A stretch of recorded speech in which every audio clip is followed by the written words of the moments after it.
It's a college football Saturday in the Inland Empire, special playoff edition. It is the SoCal Final here at San Bernardino Valley College between the Tigers of RCC and the Hornets of Fullerton. 65th meeting between two Blue Dog programs in Southern California junior college football. Ghazal Hassan with you, Jeff Gorham alongside as always, and Jeffrey, this is a tough one for the Tigers. The Hornets have kind of had their number. They've been in 3 SoCal finals. Each one, Fullerton emerged victorious in 2013, 2016, and 2017. Well, I'll tell you what, that has been the mantra all season long, next man up. RCC has had a huge bullseye on their back all year, and they've taken care of business every single obstacle. The reason they've taken care of business, largely the quarterback, Jake Retzlaff, number 1 in the state in yardage, number 1 in the state in touchdowns, and it doesn't hurt that his brother is playing wide receiver. Reggie Retzlaff leads the state in receiving yards and receiving touchdowns, which is interesting because Jake, as we both know, spreads the wealth. This passing game is extremely potent for the Tigers. I'll tell you what, he hit 11 different receivers last week, but that's not the big story. The big story last week was they held the ball and they ran the ball up the middle. They had 264 yards on the ground, and they held the ball for 39 minutes. All right, let's move over to the Hornets of Fullerton College. Now, they won a wild and woolly one last week, 45-41 against Mount Sac. They gave up almost 600 yards last week and 41 points, but they've hung their hat all year on their defense. Eric Crooks, their defensive coordinator, he's a bit of a mad scientist in the lab. That's going to be an interesting chess match between Coach Kraft and Coach Crooks. Crooks and Kraft, Kraft and Crooks. I'll tell you what, the biggest thing about this team right now will be that defense. The defense last week made Mount Sac give the ball 5 times. That could be a problem if you're RCC. You cannot make turnovers, and you can't have mistakes in big games. SoCal Final here on Riverside TV. The winner gets a trip to Northern California to play for the state crown. It's the Tigers of RCC against the Hornets of Fullerton College.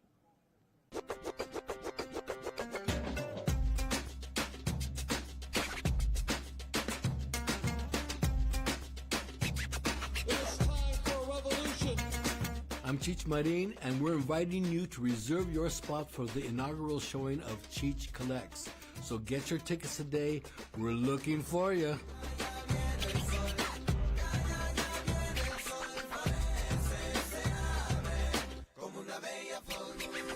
Live local. Help support your favorite businesses with the Shop Riverside Community Card.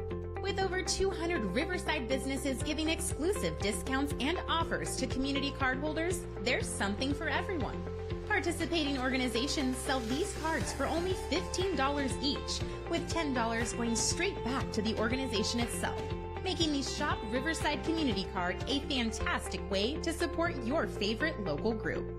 For more information about the Shop Riverside Community Card and to find participating businesses, please visit shopriversidenow.com. And don't forget to live local. Shop Riverside.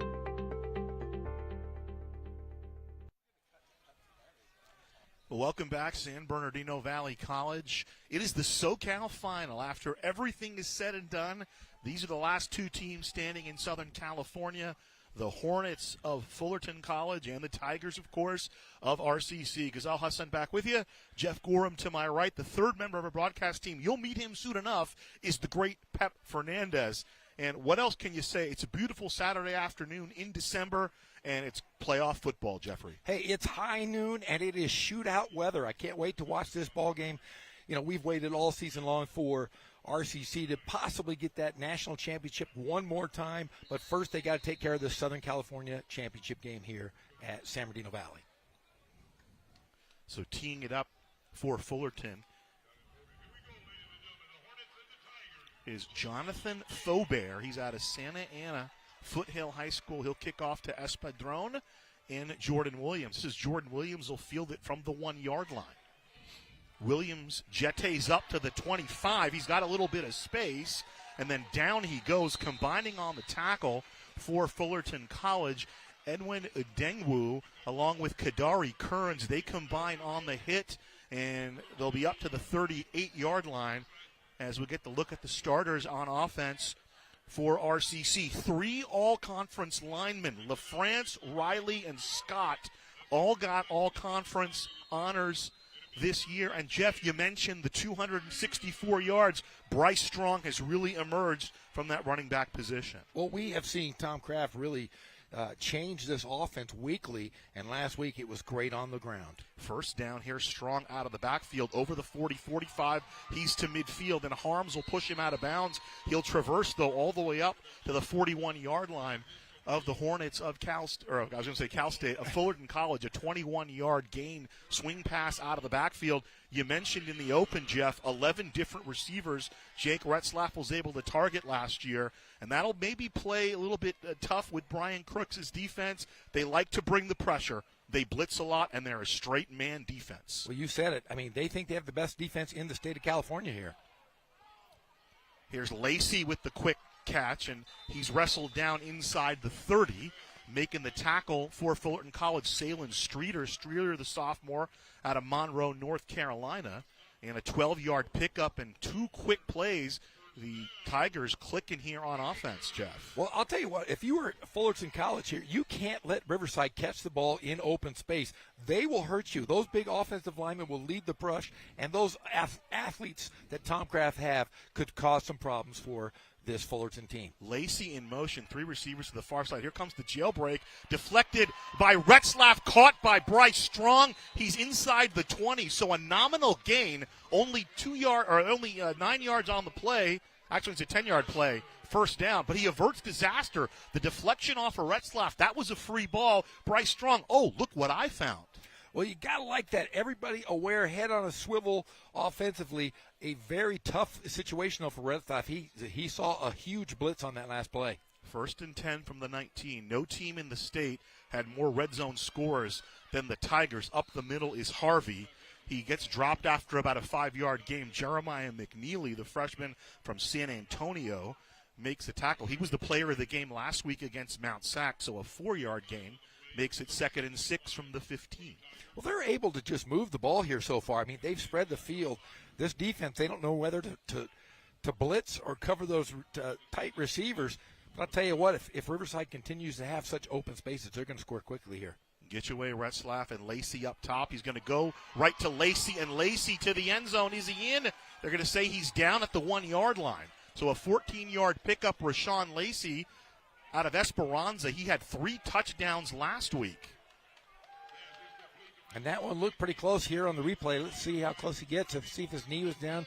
Ooh, that's a tough call. Looked like he might have had the ball over the line before that leg touch. That might have been a tough call, but they're just going to pound it right up the middle right here. Shane Smith, our white hat today. Chuck Chastain is our umpire. And here's the give to Harvey, and Harvey slithers inside behind Kyle Scott on the right side. Touchdown and a definitive drive for RCC. They took the ball, Jeff, and drove it right down the field. That's got to be demoralizing. I mean, you say, hey, we're going to defer. We're going to play some defense on you. Try to score on us first. Well, I'll tell you what. Coach Kraft is a magician. He didn't have to do much. He had his guys in wide open space, and Retzlaff was very easily able to connect on everything in that first drive. 2nd touchdown of the year for Donovan Harvey. His high school coach, Tony Peralta, if he's watching, probably has a big smile on his face, and the PAT up by Jacob Marroquin. Marroquin, Jeff, is the best kicker in the state. No kicker has more points than Marroquin. He is now 63 of 64 on PATs, 111 points on the season for Marroquin, picking up right where Ricardo Chavez left off. We'll get a look at the drive here, some replays of it, and it was very methodical as the Tigers marched right down the field against this touted Hornets defense. This touted Hornets defense didn't show much in that first drive, and I'll tell you what, because we've seen so many of these JC football games, that one drive could be the difference in a ball game when you have scores in the 50s, sometimes 60 points. You can't mess up on your PATs, and you got to continue to score. It could be a shootout. I mean, last week it was a little bit uncharacteristic. You know, Brian Crooks has been a very good defensive coordinator for Fullerton for a very long time. They gave up 41 points and nearly 600 yards to Mount Sac, but there's a context to it. We'll get back to it as Marroquin will kick it away. And a little bit of confusion, the ball is fumbled, and bringing it out is San Bernardino Valley, and getting into the open space about the 30s, dropped before the 35-yard line. Michael Love, the sophomore out of Savannah, Georgia, got a little bit crossed up with Jordan Smith, but Love made the most of it, and he got up to the 33-yard line. So give him 35 yards on the return, and it's 1st and 10 Fullerton. Get a look at the Hornets lineup. Now, they'll rotate at quarterback between Josh Calvin and Brandon Nunez, but Terrell Green, the tailback there, the sophomore out of Baltimore, the number 3 rusher in the state, they will be without Aiden Koenig today. The freshman, we'll get to that in a little bit. 1st and 10 Hornets. Here's Calvin to throw. He's got pressure. Calvin will step up. He's a good RPO guy. He gets tripped up there, and he'll lunge forward for the first down over about the 40-yard line. It's a 44 to the 44, an 11-yard run. Interesting wrinkle for Garrett Campbell, the head coach of Fullerton. He tells his quarterbacks, don't slide. You're football players. Do what you do. You don't slide? They do not slide. Oh, I don't know about that. I want to protect him like he's a China doll. 1st and 10 from the 44. Here's the run. Bounding to the outside is Green. Green tackled there on the play by Talib Salahuddin. Arturo Orozco helping out as well. About a 3-yard gain there for Terrell Green Jr., the sophomore.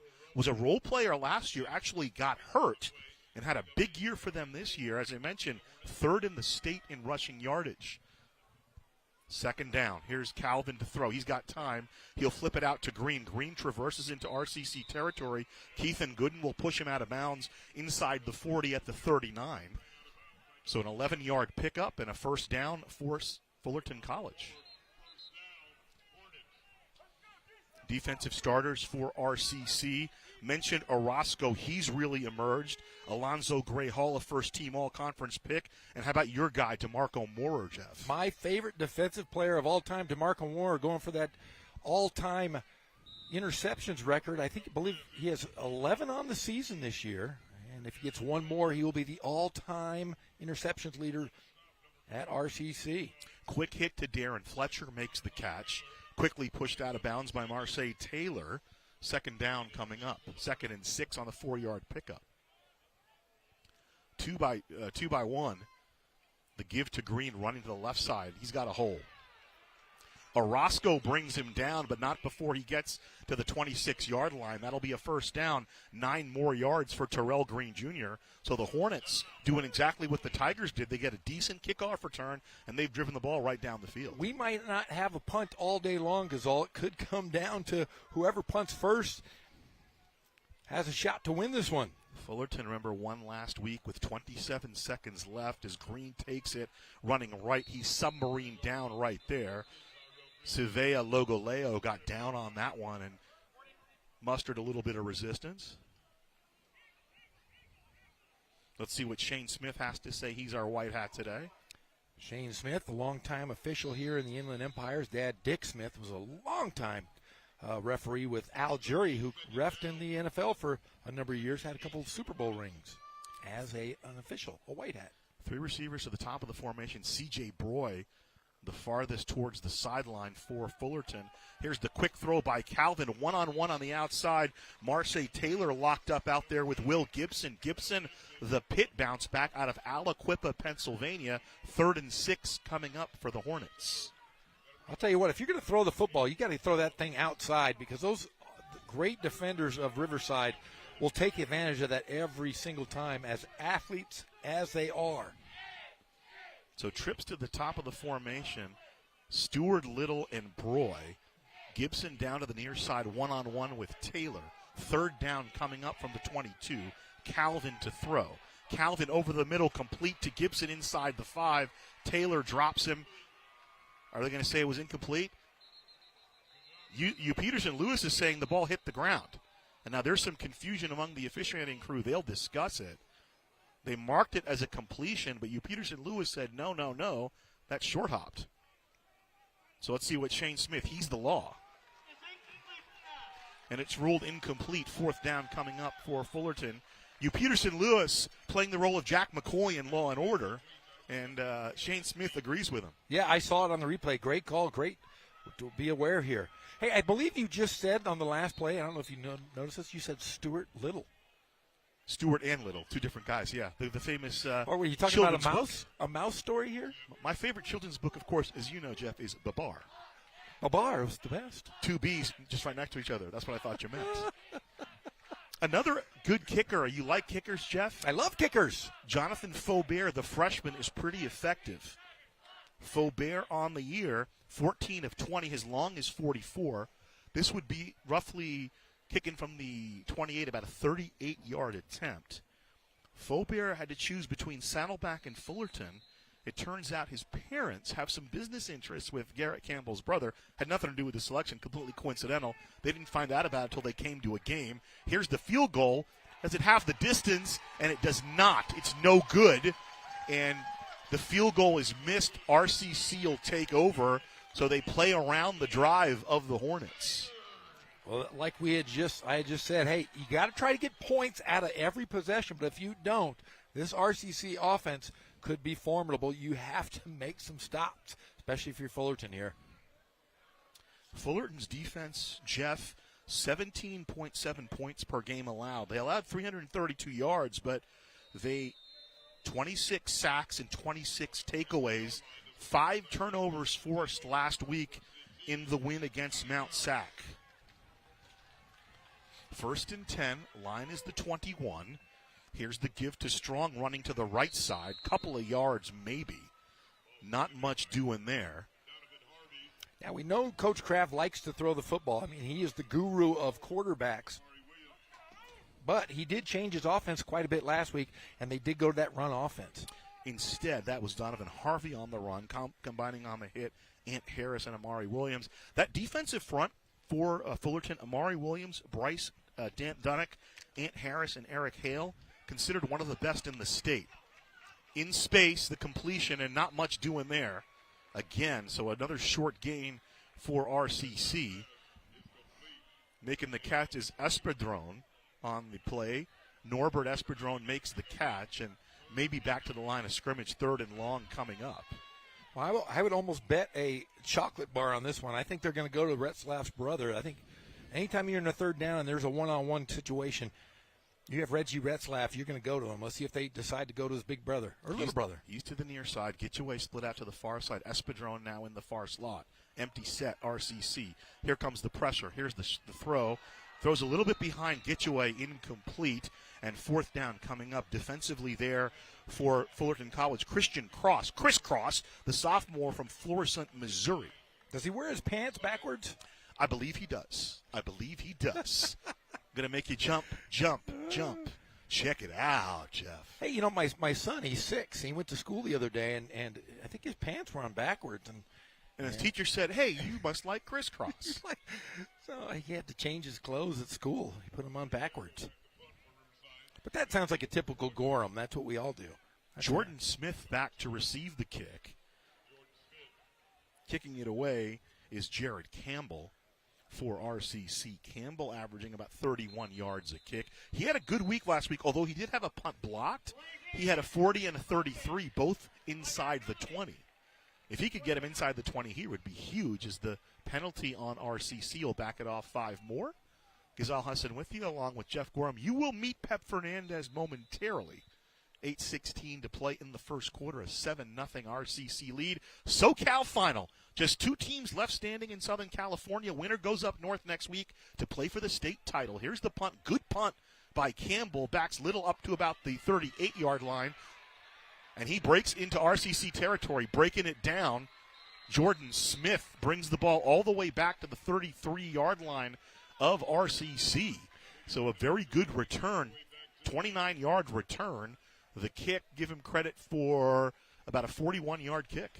And I'll be honest with you, we talked last week after the game. Coach Kraft addressed it. He said, our special teams have to be better. They have not shown so far that they've really improved. The kickoff, or the last kickoff off the touchdown, they ran it back 30 yards. And right there, you've got to make stops quicker than that and put your team in better situations defensively here. So Fullerton College on the short field here. Smith in the near slot. Broy split out to the near side. Here's the give to Green right up the middle. No, instead, a little change of pace. Inside the 30-yard line, making the carry is Malik Winston, the sophomore from Mount Horeb in Wisconsin. Wisconsin? Spent 2019 at Northern Illinois at DeKalb, Illinois. You ever been to DeKalb? No. I have. You have? To call it in the Husky Den there, to call a little basketball. 3-yard pickup for Winston, the former Husky. 2nd and 7 coming up. This is green. Submarined early. Mafileo Tupou got in there and tripped him up early, but he did manage to traverse up to the 27-yard line. So 3 more yards there, making it 3rd and 6. I mean, 3rd and 4, excuse me. How good was Tupou last week? I mean, he really was the workhorse in that second half. He just seemed like he got better and better instead of getting more tired and tired. He really stepped in when Johnny Allo got hurt, if you remember. He was a special teams guy, and then he stepped up in that game against Mount Sac. That was kind of his first big game. 3rd and 5. Play action. Calvin looking up one-on-one. Smith locked up in coverage with Keith and Gordon. Incomplete. 4th down coming up.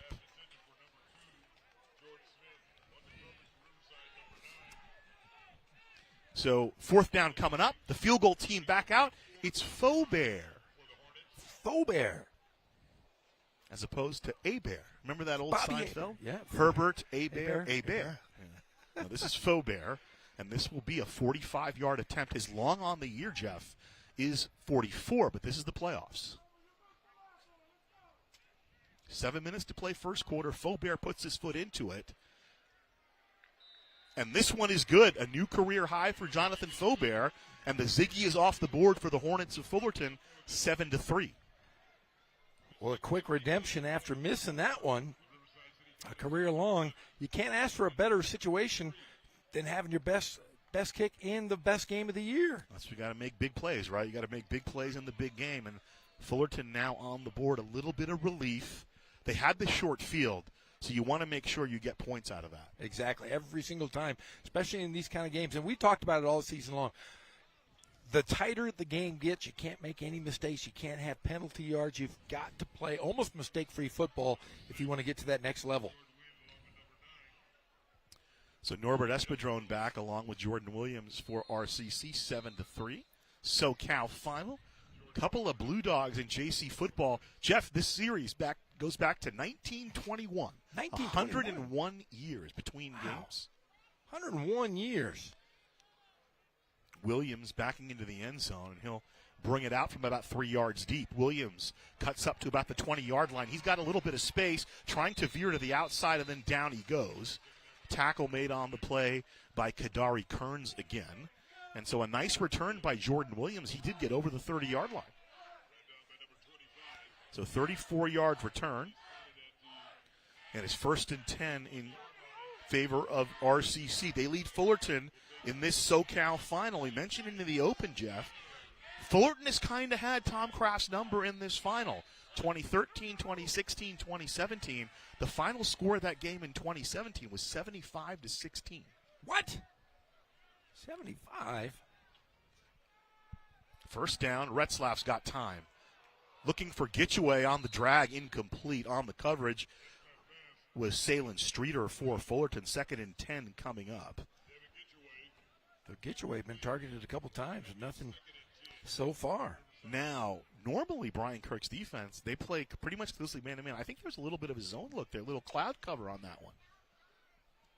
2nd and 10 coming, although it might have been disguised. Might be disguising the look a little bit as Strong goes into motion, empty set. Here's the quick throw out to Bryce Strong. Strong 35 and wrestled out of bounds over the 35 to about the 37. Maximus Ahoya makes the tackle, the sophomore from La Mirada. They call him Magic, Jeffrey. I'll tell you what, like you had just said, it looks like a man-to-man, but it's really a zone. They're playing a zone defense here. Maybe on this side of the field, the near side, they're going one-on-one, but when there's multiple receivers, they're in a zone defense here. 7-yard pickup, 3rd and 3 coming up, some personnel shifts for RCC. Here comes Wyatt McClure into the game, and then Norbert Espadrone returns. Roshan Lacey split out. Alfred Jordan split out. So Reggie Retzlaff not on the field right now on 3rd down. That's strange for RCC. Jake to throw. He finds Espadrone for the 1st down over the 40 to about the 45-yard line. He is finally coaxed out of bounds by Edwin Adengwu, the sophomore from John Glenn High in Norwalk. 8 more yards for RCC and a 1st down. Yeah, and Adengwu was really, really good in that game last week versus Mount Sac. More out of Flossmoor. His brother Kadari also on the squad. He's the year older. He spent last year at Indianapolis University, a D2 school, and he stops McClure for no gain. Second down coming up. Okay, Reggie Retzlaff back out on the field, so maybe it was an equipment deal. Rarely is he off the field for more than a play. Yeah, he's usually always that third down receiver that splits out. But now we're seeing what they did last week, a little off-centered here. Little bunch formation, tight formation, and the give to Strong right up the middle. He's got a lot of room. He gets to the second level, and he's met by Ahoya. The Kearns brothers combined on the hit, and he surges inside the 40 to the 39 of Fullerton. So a 16-yard pickup by Bryce Strong. And how big has he been in the second half of this season for RCC, Jeff? Well, you watch him, and he's so slight looking. He looks like he weighs about 165 pounds, dripping wet. But you can't bring the guy down because he just turns those legs. He has great lower body strength, as we've seen all second half of the season. Juwan Tucker split to the far side, far slot, Lacey. Play action with Harvey. They'll go over the middle, complete to McClure. McClure to the 20-yard line. Good for about 18 yards on the reception. Kadari Kearns with the tackle. Hey, we've seen Tom Kraft really utilize those tight ends. Have we all season long? They have been great. So ball to the 21-yard line, and McClure just found a soft spot in that zone, sat down, and Retzlaff found him, as he's wont to do. 1st and 10 from the 21, just outside the red zone. Harvey, the running back. Here's Alfred Jordan in motion. They'll sling it to Jordan on the comeback. Jordan to the 15, dancing. Streeter hits him, and he's down at about the 11-yard line, so close to another first down. Inside the red zone are the Tigers of RCC. And Riverside just throwing it out in the flat, and then they're relying on those guys to make big plays blocking-wise, and they're setting up some huge holes for this offense. A little bit of tempo for RCC, 9-yard pickup, so not quite the first down. Strong back out there for the Tigers, 2nd and 1 from the 11. So 51 of 57 in terms of touchdowns are the Tigers in the red zone. Retzlaff will take it himself, and he kind of squirms over top of Ulysses Aberto. Aberto listed as 340. I think he goes a little bit bigger than that, and he gets inside the 10 for the first down. Under 3 minutes to play first quarter. It's already 7-3 in favor of Riverside here. The SoCal final. The winner gets the champion of Northern California, American River and San Mateo, play later tonight. A lot of personnel movement for RCC. Another tight set. Mejia in as the tight end. Reggie Retzlaff lined up as the tight end.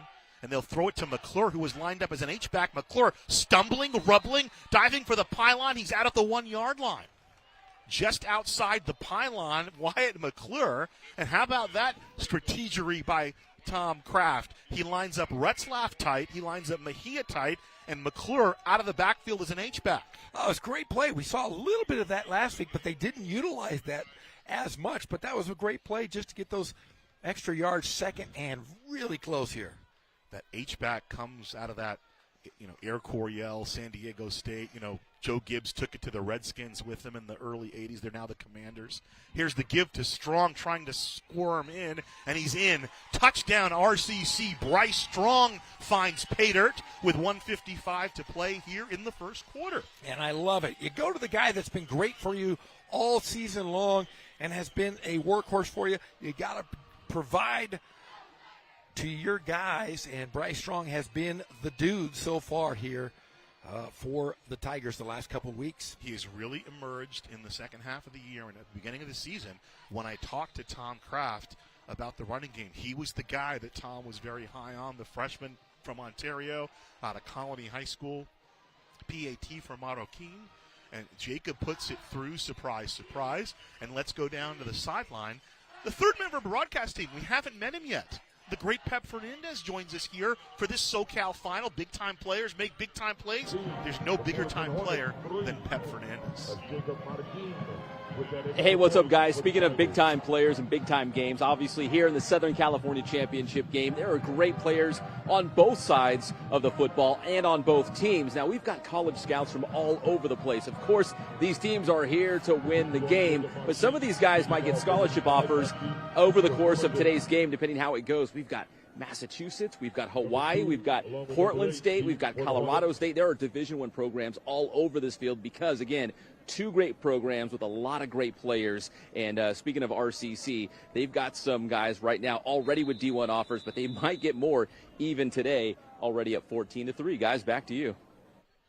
One thing college coaches love, Jeff, as you know, you were an old coach, they love recruiting players from winning programs, be it high school or be it junior college. Here's Mike Love out of the end zone, fumbles it again, about 2 yards deep. He brings it out, and he's going to make a nice return of it and finally brought down over the 35-yard line. Was that Marroquin again? No, it was not. Making the tackle. Marroquin, as you remember, made a couple of tackles last week, making the tackle there for RCC. It was 41, not 61. Philip Bangura makes the tackle, and a 43-yard return made by Michael Love. Love, the sophomore out of Savannah. When I think of Mike Love, all I can think about is the Beach Boys and Brian Wilson, right? Exactly. But I'll tell you what, though, there's another breakdown defensively of that special teams getting out to the 40-yard line. They've got to be able to make some stops here. Good field position. New quarterback in. Brandon Nunez, the freshman from Mesa, Arizona, gives to Green, trying to get the edge on the right side. No, sir, says Alex Navarro Silva. He'll drop him after maybe a loss of one. And talking to Garrett Campbell, the head coach of Fullerton College this week, and he was the former offensive coordinator for a couple of years. He's going to rotate his quarterbacks, Josh Calvin and Brandon Nunez. They'll alternate in sets of 2 series. He said they did that back in 2017. It was good enough for them to win a state championship.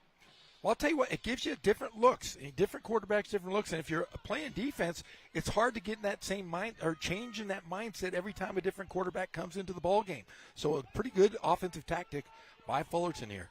Gibson split out to the far side for Fullerton. Second down from the 40. No gain on the play. Here comes pressure, and down he goes. Flushing him out was Alonzo Gray, and Orozco comes in and cleans it up.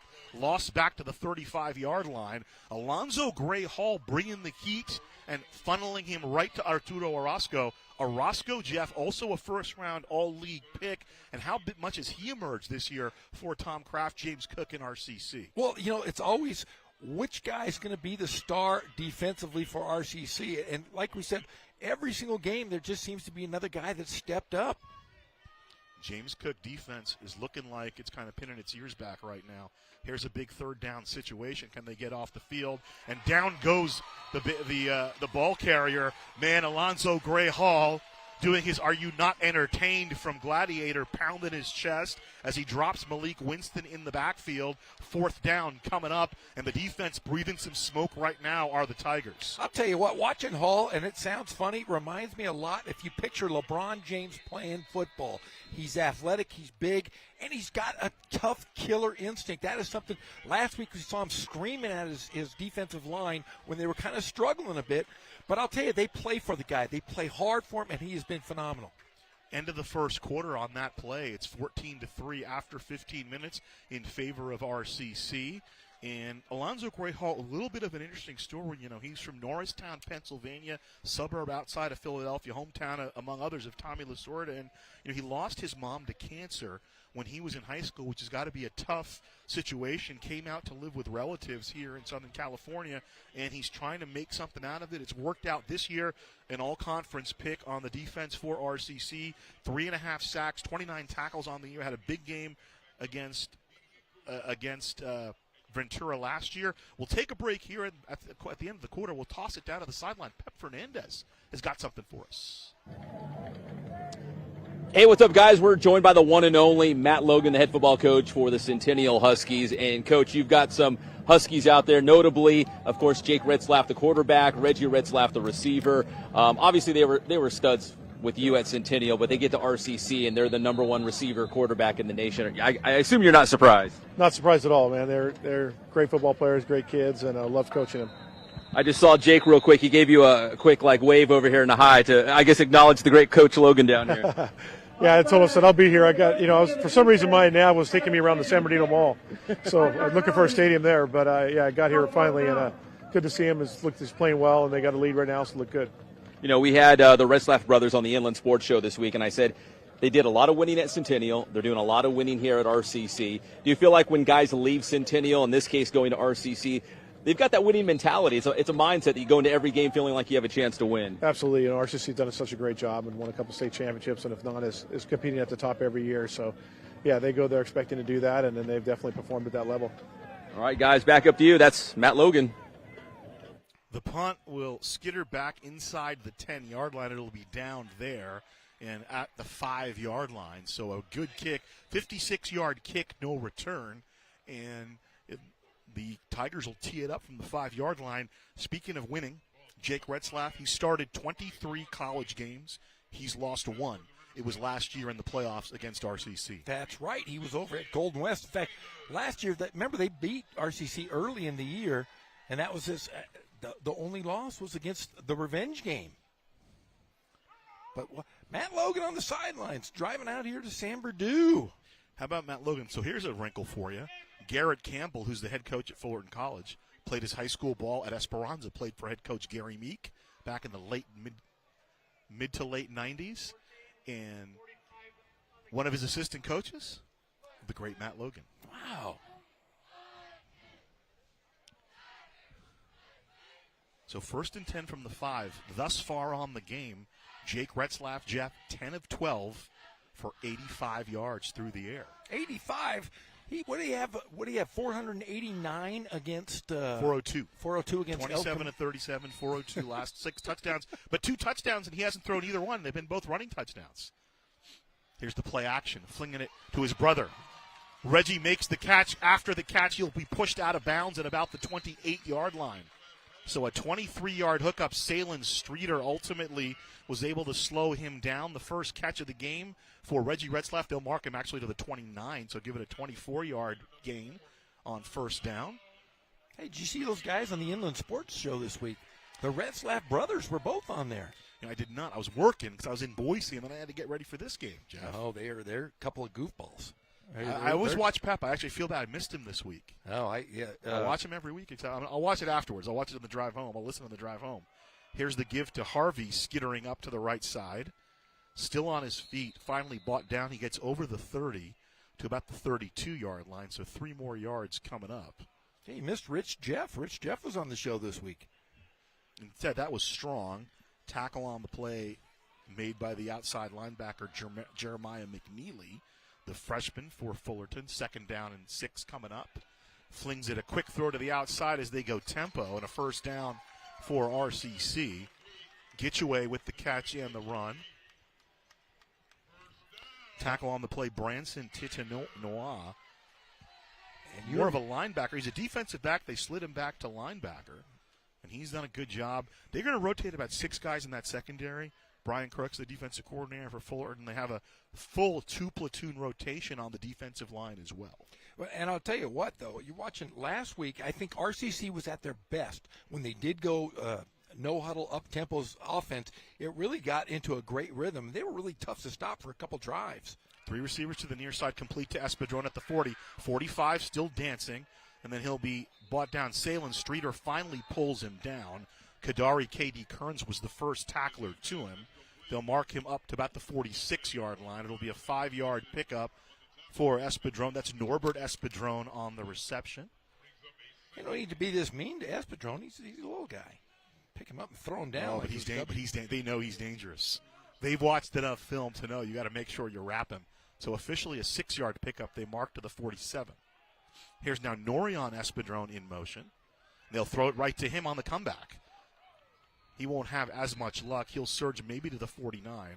Harmon McNeely combine on the hit for San Bernardino. They're 2 linebackers. Chris Harm, the freshman from El Modena in orange. He's their leading tackler on the year. Big-time player as a freshman. Garrett Campbell said he's one of those old-time middle linebackers. We need to get him a neck roll. Remember the old neck roll? Oh, the neck roll was great. I thought about wearing one today. You should wear one. They would look good on you, I'll wear Jeff. it with my jacket. Look for a lot of Donovan Harvey here, possibly. 3rd and 2. Retzlaff completes to Espadron in the open space. Norbert Espadron is going to be wrestled down by Kearns. That's Kadari Kearns tackling Espadron at about the 32-yard line. Well, I'll tell you what, on that last play, Retzlaff had his choice. He had a couple receivers open. He decided to go over the middle, get the extra yards. But Donovan Harvey, I just mentioned, kind of slipped out there. Nobody saw him.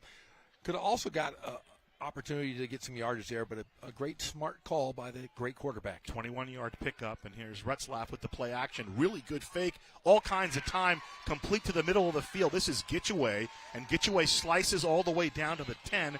Branson Titanois with the hit, 22 more yards, and this RCC Tigers offense is ripping off yardage in chunks against Brian Crook's defense, but it's all going to come back holding on the Tigers.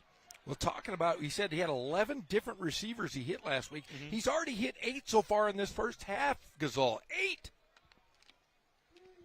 And we have 11:30 left here in the second quarter. Which is what makes Reggie Retzlaff's numbers so much more incredible. Because you'd think, oh, okay, he's the main receiver, right? So he gets all the delivery. He does not. He's one of a group of receivers. It's like the line in Bull Durham.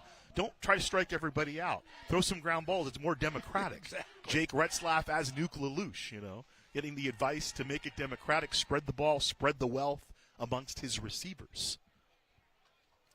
So the ball back to the 42. It's 1st and 20 as we near 11 minutes to play second quarter. 14-3 RCC. The SoCal final, 65th all-time meeting between RCC and Fullerton, a series dating back to 1921. Here's the quick throw to Norian Espadrone in the slot. He'll surge forward inside the 30 to the 29, a 13-yard pickup, and it'll bring up 2nd and 7. And you got to like the officiating crew today, letting them play. I don't hope I didn't jinx us, but they're letting them play a true football game today.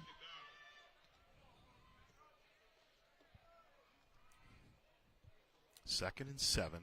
Strong in motion. Here comes pressure. Stepping up in the pocket, Retzlaff. Sidearm delivery. Complete inside the 5.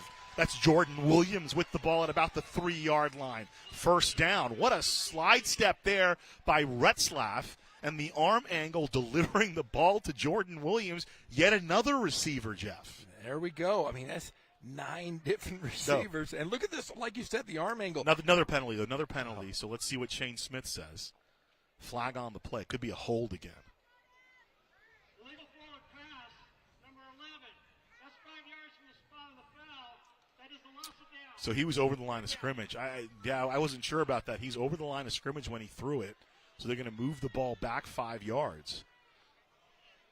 So it'll still be 3rd down because they're going to lose the down, and the ball moves back to the 32 from the spot of the foul. So here we go. It's a 3rd and 12 now coming up. Not quite 3rd and 12. They need to get to the 23? So 3rd and 9. And man-to-man coverage on Reggie Retzlaff way out there on the end. Jake steps up, and he must have heard you because he finds his brother at about the 20-yard line, and he'll go down there. Christian Cross, I think, ultimately pulled him down, but a 12-yard pickup will be good enough for a first down. Yeah, I don't understand defensively how you can go man-to-man coverage on a guy who you might not think is fast, but he's 6'4" and can really, really run his patterns. And if he gets inside on you, it is all day long just because of that size. I mean, that's what they're doing all year, though. They have a great secondary, and they're deep. They're about 6 deep in that secondary, so I'm sure Brian Crooks and head coach Garrett Campbell, they have all kinds of confidence in their defensive secondary. Right now, though, RCC's been getting the best of them. Retzlaff to throw to Reggie. Touchdown, Tigers. 19-yard hookup from Jake to Reggie. Them Dukes, Jeff. Them Dukes. I feel like a General Lee's is ascending into the end zone here at San Bernardino Valley College. That's not literally General Lee. That's the car. That's the name of the car. Oh, that's great.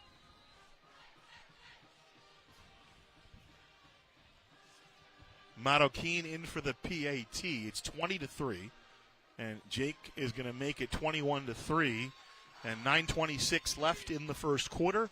RCC with a 21-3 lead. Let's go to Pep Fernandez on the sideline. Hey guys, you made an excellent point about Reggie Retzlaff being in man-to-man coverage because Kazal, you pointed out as well, 11 different RCC receivers can be a threat on this football field, so you cannot double team Reggie all of the time. And right now, RCC on the sidelines finding ways to get Reggie in those one-on-one situations. And you can see when Reggie's in a one-on-one situation, it's going to spell bad news for the Fullerton Hornets. He's not your typical receiver. In fact, size-wise, he's probably closer to like a Travis Kelce in the NFL, a big-sized tight end who's got moves like a receiver. He is a mismatch nightmare, and you saw it right now as the RCC Tigers continue to grow that lead. Guys, back to you. So 21-3, Marroquin will tee it up, and the special teams have been pretty good so far for Fullerton. Jordan Smith back with Michael Love. Let's see if RCC can stop somebody here on special teams. Love brings it out a couple yards deep in the end zone, up to the 20-yard line, trying to get outside Farrar. There's a flag that comes in, and finally pushed out of bounds at about the 44 is Love, but I think it's coming back. I think Jayon Farrar got blocked from behind. Yeah, it's probably going to be a block in the back, but still, you're giving up so many yards once again. And I'm not saying it's from this flag, but you've got to be able to get on them quicker. Well, Tom Kraft pointed that out to us. You know, we thought he was going to be all happy and buzzing after a 47-32. No. Coach Kraft, I think I told the story, it was a Saddleback. They beat Saddleback. They beat somebody pretty bad. That's what I remember. Both teams, offsides, kicking team, Wow. holding, receiving team. Those fouls offset will re-kick. So they're going to re-kick it, as you heard Shane Smith tell us. The penalty's offset. And I think they were up at the half, something like 31-0, and ended up winning like 38-3, something like that. And we're talking to Coach. He said, well, you know, the first half was pretty good, but the second half we only won 7-3. I said, what do you want, Coach? You know, he wants perfection is what they want. Of course he wants perfection. I mean, you look at his record, for gosh sakes. What's his overall? He's lost? 120 at RCC. It's 124-18. 124-18. That's a pretty good winning percentage. It doesn't even sound real. I think they've won 18 of their last 19, you know, and that doesn't count, 2019 when they won all 13. I think they're 34-3 over their last 37 games, Jeff. They have vanquished everybody. Do you like that word, vanquished? By the way, I know what a group of tigers is now. What is it? Because there's the Pride of Lions. What's Right. a group of tigers? It is either a streak or an ambush. Oh, really? Yeah. A streak or an ambush of tigers. I like it. 21-3. Here's the kickoff. Here's Love, this time from the 1. Love up to the 20, makes a move outside. Farrar tries to strip it away, and then coming up and making the hit for RCC ends up being Robert Waters. So Waters makes the hit, and it's up to the 27-yard line, and that's where they'll start it off. 26-yard return for Michael Love. 1st and 10 for Fullerton. Little urgency needed here for the Hornets. Well, yeah, you can't let this thing get out of hand because, I'll tell you what, RCC can score in bunches, and if RCC makes a stop here and can hold them in bad field position, RCC is going to get the ball back in great field position once again. Let's see if they can do it and put the proverbial foot on the neck of the Hornets. Nunez on 1st down. Here comes pressure. Salahuddin in pursuit, and he's going to slide down. He won't slide. He'll dive forward to about the 34-yard line, so about a 7-yard pickup on the play. And 2nd and 3 coming up. RCC thus far, Jeff, 240 offensive yards with that 7-yard run by Brandon Nunez, just 51 for Fullerton. So James Cook's defense has been up to the challenge. 2nd and 6. Here's the give to Green trying to get outside. Orozco there. Finally, Marseille Taylor will push him out. Not before he gets the 1st down, though. He gets up over the 41. A 9-yard pickup for Terrell Green Jr. And that's the one thing you do with a big lead like this. In a sense, you neutralize Terrell Green Jr. I don't think Fullerton goes away from the running game, but he can't play a role like he can kind of running between the tackles the way he did against Mount Sac. No, when you're down 21-3, you have to be able to make big plays. And if you can't get anything from your running game, you're going to have to go through the air. Green spins off the hit. He's to the 2nd level. Moorer finally pushes him down. Got help from his own guy. DeMarco Moorer shoved him, and he kind of stumbled over Darian Fletcher, who was in his way. But the gain at least gets into RCC territory up to the 35-yard line. Just as we were talking about that great defense, they put off 2 big runs from the 3rd best running back in the entire state of California. 24 yards on the run. 1st and 10 Fullerton. They're marching now. Nunez with the give. Here's a little trickeration. This is Jordan Smith on the end around. On the reverse, inside the 20, up to the 15. He'll run himself out of bounds. No hit on the play. Moore was waiting there with Tupou. Ball goes inside the 20 to the 15, so a 20-yard pickup, so 3 straight big runs. And Fullerton figuring something out, making a little bit of an adjustment. And watch the big tackle, number 71. He's George Silva, the Oregon commit, in the slot. Over the middle, the jump ball. Oh, and DeMarco Moore had it in his hands, and he couldn't hold it. So Garrett Campbell goes to the book of tricks. You know, the clown car. He kind of pulls the old seltzer bottle out of the clown car. He puts his D1 transfer, George Silva, who's going to Oregon next year, in the slot on the near side. And then that dive pass over the middle, but DeMarco Moore nearly comes up with the pick. How does DeMarco Moore not catch that lollipop? He's the best defensive player we've ever seen. It might have been the easiest interception of his life. Nunez gives to Green, dancing, bouncing outside, and finally Peterson Lewis will tackle him at the 11-yard line after a 4-yard gain. Peterson Lewis looked angry.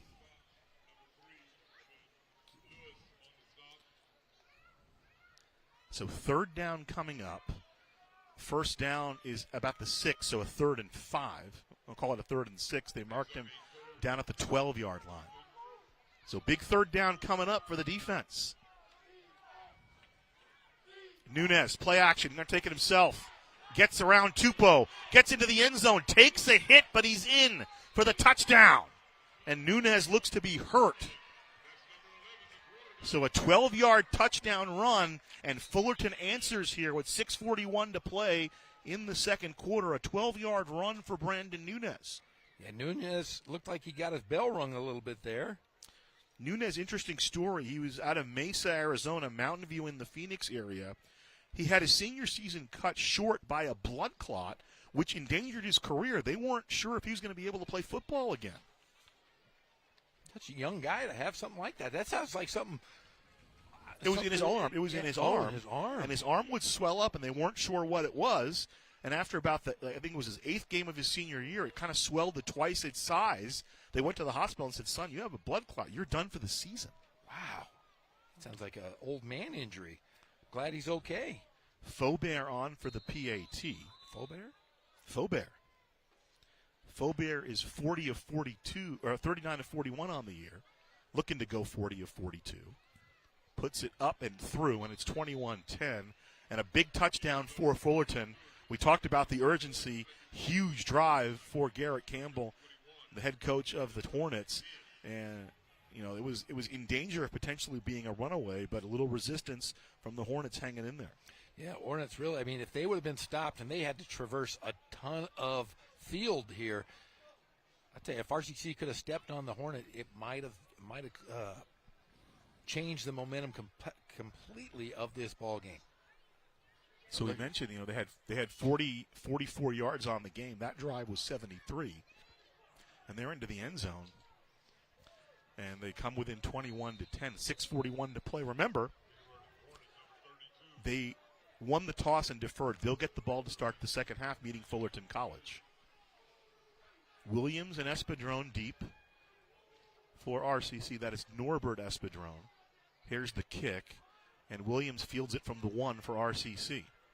Racing up the right sideline, bumped out of bounds at the 25, coming over and making the hit for the Hornets of Fullerton College is Kadari Kearns. So a couple of guys from that Midwest area, you know, Flossmoor, Illinois, Detroit, they have some Missouri guys. Head coach Garrett Campbell, he's coached all over. He was the head coach at D2 school, Illinois College, but he said he's lived all over in the Midwest. So he kind of understands how to recruit from the Midwest and the different neighborhoods. In fact, the Kearns brothers are both from Flossmoor, Illinois, which is a suburb of Chicago. So when they say, "Oh, we're from Chicago," he said, "Yeah, No, you're Chicago, you're from Flossmoor, man." All right. Marked the 26, 1st and 10 for RCC. Another quick throw, incomplete. Rashawn Lacey coverage by Salen Streeter for Fullerton College. 2nd and 10 coming up. I'll tell you what, Streeter, though, for Fullerton, really angry with himself. Should have just jumped it. Could have had a. Oh yeah, he jumped the route there. He just didn't locate the ball in time. So look at Lacey now. He's in the far slot. Alfred Jordan in the near slot, split out to the near side. Jayon Ferrer, and now here's empty set as Strong cycles out of the backfield. Little touch underneath for Lacey. Little fade, incomplete. 3rd and 10 coming up. Running with Lacey step for step, aforementioned Kadari Kearns. So we got the Retzlaff brothers, well, we got the Espadrone brothers and the Kearns brothers. There should be a rule where the brothers have to cover the brothers. It should be. If the Espadrones are in there, the Kearns should have to match up with them. That's the old backyard rule. 6:26 remain in the second quarter. 3rd and 10. Big play here for the Fullerton defense. Can they get off the field? Strong in motion. Retzlaff, the quick throw to Alfred Jordan, and he's off to the races. It's a foot race between Strader and Jordan, and Alfred Jordan's going to win it. 74 yards to the house for Alfred Jordan. Touchdown, Riverside. And I believe he just did the Cobra Kai crane. Did you see it? That's the Daniel LaRusso crane. The Cobra Kai doesn't do the crane. That's true. The Cobra Kai sweeps the leg, Jeff. They do If you're going to bring up pop culture, you got to get it right. Hey, It's a championship game, man. Details. I've been watching too much Cobra Kai with my kids. Well, that's true. That's fair. I'm very confused. We watched Karate Kid for the first time this week. Now Luke has gone around sweeping legs and kicking people. Johnny Lawrence.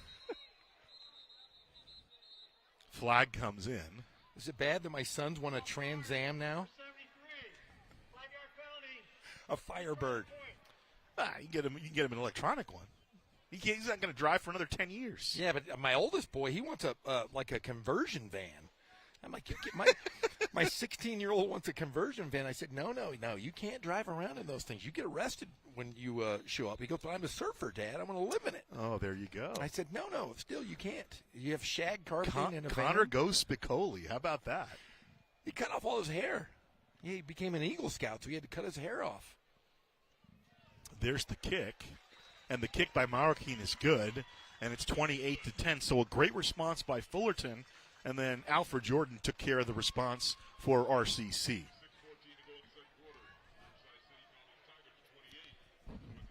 Do we have Pep? Let's throw it down to Pep Fernandez on the sideline after the Tiger touchdown.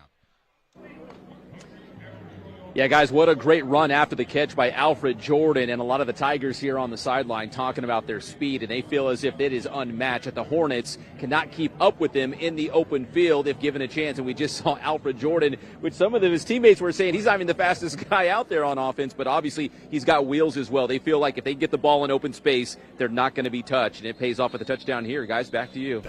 That's a great point, Pep brought up. It's interesting because I notice a lot of those passes you mentioned, they're in the flat trying to get the ball to the guys in space. And that's where they've been successful. It hasn't been any deep balls. It's just been a lot of trickery, a lot of screen passes. And I'll tell you, the zone coverage is kind of causing problems for the Hornets. They might need to have to try to go man-to-man because they are picking apart this zone left and right. The return for Fullerton College over the 30. Making the return this time is Christian Stewart. Stewart, the freshman from Brea Olinda, brings the ball over the 30-yard line, and that's where Fullerton will start it off. 28-10 in favor of RCC. SoCal final so far. The Tigers pretty much in control. A big play by Alfred Jordan. Looked like maybe Fullerton was hitting back a little bit, and then boom, the haymaker from Alfred Jordan. Yeah, I was going to tell you, when they were in third down position, I said, man, their back is against the ropes. It's like a heavyweight fight. But just like that, you got to punch your way out. From the 32, Calvin back in, complete to Stewart, and Peterson Lewis brings him down at the 40-yard line, close to a first down. 8-yard pickup on the first down play from Josh Calvin to Christian Stewart. And talking about last week, you said 39 minutes the Tigers held the football in time of possession in that game. So far today, it has been dominant. Riverside with 14 minutes with the football. Little Statue of Liberty play to Green, spinning around off the tackle, and finally Alonzo Gray Hall brings him down. He'll have the first down up to about the 45-yard line. And you know what they say? I remember the University of Miami watching, the ESPN 30 for 30 on the U, and they said, whenever teams start to go to trick plays, you kind of know they've more or less given up. They know they can't beat us mano-a-mano. Little Statue of Liberty play there on the run, but it did get the first down for Fullerton. So 1st and 10, line is the 47, a 7-yard pickup. And now the option, Calvin will keep it, but don't tell Arturo Orozco because he's right back there in the backfield. He'll drag him down after a nominal gain, and some testing is starting to show on both sides here, Jeff. Arturo Orozco, so far tonight, he has 4 tackles. He's already had a sack. He has been all over the field. He's assisted on a couple, but 4 solo tackles. Orozco really emerged the second half of the year. Another all-conference selection out of the defense for RCC. 2nd down and 8 coming up from the 49-yard line of Fullerton. Calvin to throw. He's back in. Calvin will have some room to run, and Gage Summers finally drags him down. He leans forward. He reaches. I think they're going to give him the first down on the spot. That's a heady play by the quarterback, Josh Calvin. Yeah, Josh Calvin really was in dire straits there. Gets out and really makes, like you said, he's not going to slide. He's going to dive over that first down. Great play there. 8-yard pickup. Hopefully Brendan Nunez is okay. Nunez, statistically the better runner, but Calvin played at Mayfair High School, and then he's a bounce back from Utah State. Spent a couple of years at Utah State, never got into a game, and kind of trying to restart his clock for college football. Of course, Mayfair High School, my favorite nickname in yes. Southern California, the Monsoons. That's the Mayfair right. Monsoons. I knew that was coming up. So 1st and 10, line is the 43 for Fullerton. And SoCal final here. The winner gets the NoCal champ next week up north. Under 4 minutes to play first half. For the World Championship of American football. Here's the give. Little change of pace. Nice run to the outside by Malik Winston. And Winston will get inside the 25. So he rips off nearly another 20-yard run. It will be officially 19 yards to the 24. What do you think Coach Kraft is going to say at halftime? He's going to be mad about his defense. Giving up the big runs. James Cook is going to try to get those fits a little tighter on the defensive line. Calvin looking for it. Marseille Taylor with William Gibson. A lot of hand fighting, a lot of physicality there. No flag on the play. Gibson wanted a flag maybe for an illegal chuck down the field, but won't get it. 2nd and 10. I think Taylor might have been a little handsy there, Jeff. They're very, very handsy. Jazz hands. He had jazz hands trying to get the football. And Taylor's a guy who's really emerged late. He had 5 tackles last week in the win over Ventura out of Sanford, Florida, Seminole High School. Did prep for a year at Fork Union Military Academy in Virginia. He's a fixture now in the secondary for James Cook and the Tigers. Here comes pressure, throw to the outside. It's complete. Malik Winston, but a little tap. Say hello to Gage Summers. I mean, Summers went about 20 yards, and he was Johnny on the spot, as you would say, right there. Moore also helping out. So here we go. Here's a big play coming up for RCC on defense. Can they get off the field here on 3rd down? Ball back to the 28-yard line.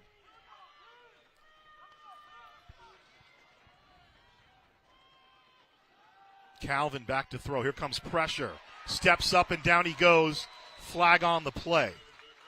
Summers in on the hit for RCC. Oh, it wasn't a flag. It was a shoe. Somebody lost their shoe. Alonzo Gray Hall looks like he lost his shoe. Had a yellow tint to it, and the ball back to the 31-yard line. Alonzo Gray Hall, tie your shoes, buddy, or get some Velcro. So already with a 45-yarder, Faubert is going to try a 48-yarder. This could be another career high. Keep going back. Faubert made 4 field goals in the season finale, a 26-6 win over Golden West. 2nd attempt. This one's going to fall short. So 2:01 to play in the half, and a missed field goal by Faubert. And the ball goes back over to RCC. 2 minutes, plenty of time for Tom Kraft's offense. They'll run, interestingly enough, their 2-minute drill, Jeff. They better. But, I had a question for you, Gazal. Just because I watched that missed field goal and the referees stand there, are they like the Royal Guard Are they not allowed to move? So if you get drilled as a ref, do you take it? Do you take the shot? Good question. Which we should ask Shane Smith and Charlie I want to Chastain. know. I want to know if it's coming at you, if you're allowed to move, or if you have to be like Royal Guard. You know who would tell you? Matt Ariano. Matt Ariano That's would the tell guy. us. That's the guy to ask. Oh, I want to know if you're allowed to move, or if you have to take it right to the face. To the face. Norian Espadrone in motion. 1st and 10. And the ball is complete in space here. Strong up to the 35. And tackled at the 35-yard line. Making the tackle for Fullerton College is Jeremiah McNeely. So give it about a 5-yard pickup. 2nd and 5 coming up for RCC. They already lead at 28-10 here in the second quarter. Empty set. On 2nd down, here comes pressure. Long pass over the middle, looking for Espadrone. There's some contact there, but again, Salen Streeter in with him. No flag. I like that non-call. Let him play. We saw it on the other side with Marseille Taylor locked up with William Gibson. I don't think the contact gave anybody an advantage. Now I hear these people yelling and screaming in the bleachers saying they wanted something. Knock it off. Playing football. So 3rd and 5 coming up from the 36 of RCC. Tigers already lead this one 28-10. This would be a big conversion. Keep this drive going. Retzlaff with time over the middle, complete to Gitchaway. Gitchaway makes a move, won't get far. Maximus Ahoya with the tackle. He'll get up to near midfield. About 12 more yards for Jake Retzlaff on that one. Retzlaff almost 300 yards. So he's kind of getting to his average. I mean, it's amazing. It was funny because, and there's no disrespect to Fullerton. They kind of had that Team of Destiny vibe coming in. I think everybody was convinced we'd be watching Mount Sac and RCC today. But Fullerton did the job. Scored with 27 seconds to play last week to overcome a mad rush by the Mounties. Complete to Reggie Retzlaff. Retzlaff navigating up, gets out of bounds inside the 40-yard line. So he picks up about another dozen yards. They'll move the sticks. The Tigers, and the clock will stop with 46 seconds to play here in the first half. All 3 timeouts left at Tom Kraft's disposal. Oh, he's going to go for it. I tell you what. He says, "Hey, we're going to give them the ball here in the second half, but we got to step on them. We got to squish these Hornets." Tom Kraft reminds me of the Emperor at the midpoint of The Empire Strikes Back because his space station, Jeff, it's looking to be fully operational. It is. Little fake in the throw to McClure. He can't quite come up with it. A little bit of a low throw. Wyatt McClure, he had nothing but green in front of him. And Coach Kraft's pretty angry right now. Thought perhaps Jake Retzlaff rushed the throw. Yes, he did. And now he's given some instructions to McClure. Tom Kraft, among his offensive assistants, Mustafa Johnson, Dan Barlage, Ethan Haller, the QB coach, Eugene Johnson, Joselli Lafley, and Marcus Williams. Should be getting a timeout here. He's got 3 of them. Strong down on the play, limping off the field. Clock continuing to move, and now a timeout will be called by Tom Kraft and RCC. 26 seconds to play here in the first half. 28-10 Tigers. It's 3rd and 6 from the 40.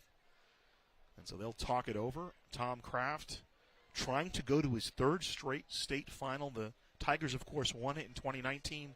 There was no season in 2020. And they lost 22-19 to City College of San Francisco last year over at Mount Sac in a thriller of a game, and they'd like to get another shot at it. Fullerton on the other side, they're champions in 2016-2017, but they were suspended from play. They weren't allowed to advance to the postseason, which seemed pretty unfair. In 2018, they were 10-0 and weren't allowed to defend their title, but everything's straightened out now. They missed the postseason last year, but back in it. And I mentioned kind of 2 of the blue bloods in junior college football, Fullerton and RCC. Both have won multiple state titles. There was a year, I think in 1992, Fullerton had 2 football coaches for a year. Other than that, since 1961, 4 head coaches. How about that? Wow. 3rd down. Retzlaff under pressure. Retzlaff, down he goes. Finally getting to the quarterback for RCC. That's Eric Hale, the freshman from Newport Harbor High School. makes the tackle. And that defensive front, that's kind of where defensive coordinator Brian Crooks hangs his hat, Jeff.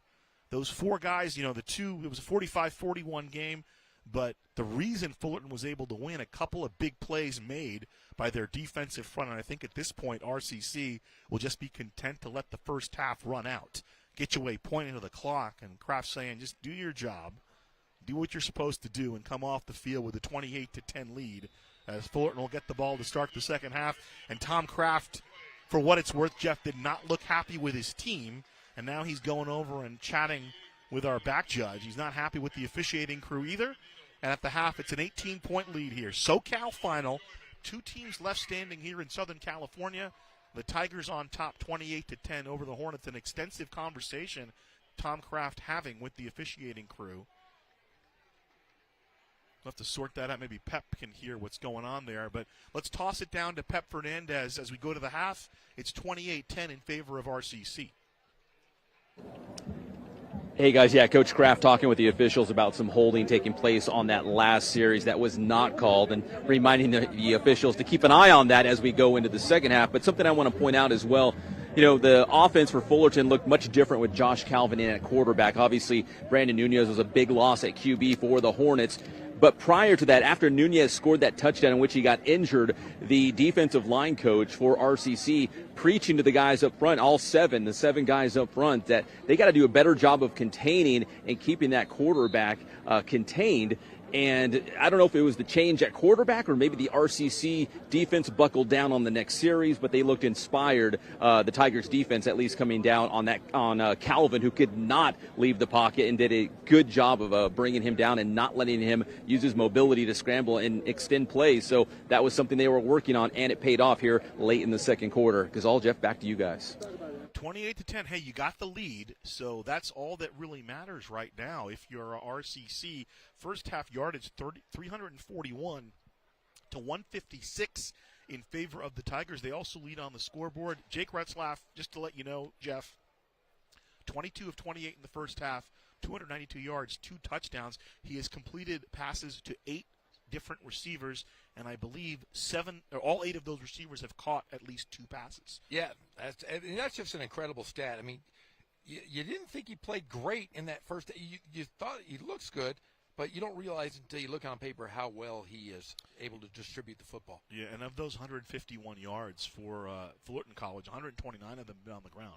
They haven't been able to do much through the air. On the ground, though, 63 yards for Tyler Green Jr., and then 3 other running backs with at least 20 yards, including the quarterback, Josh Calvin, who's got 18. So 28-10 the score here at the half. The RCC band and the color guard out there, the color and pageantry of junior college football here on a lovely Saturday afternoon in the Inland Empire. So the SoCal final, the winner gets the winner of American River and College of San Mateo. Right now, it looks like the Tigers may have to book themselves some buses to head up to Northern California, but there are 30 minutes to go, and a lot can happen as we have seen over the years. So we'll toss it back to our Riverside TV studios. Jeff and I will be back along with Pep Fernandez to bring you the second half from here at San Bernardino Valley College.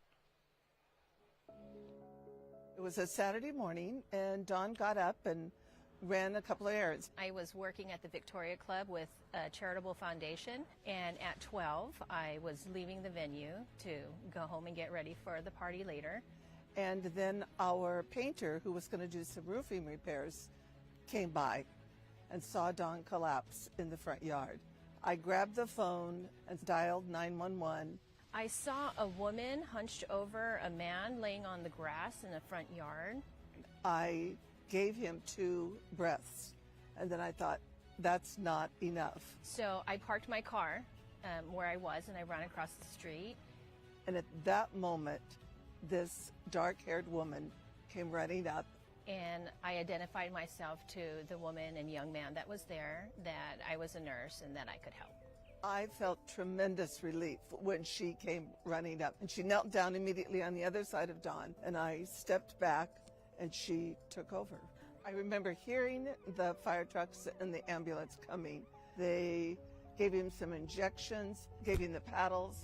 They loaded him in the ambulance with the 2 firefighters. And Sherry disappeared. It made me wonder, did I imagine her? I saw what the paramedics had done while they were here, and the condition that he was in when he was taking it to the ambulance. I didn't think it was very likely that he had survived.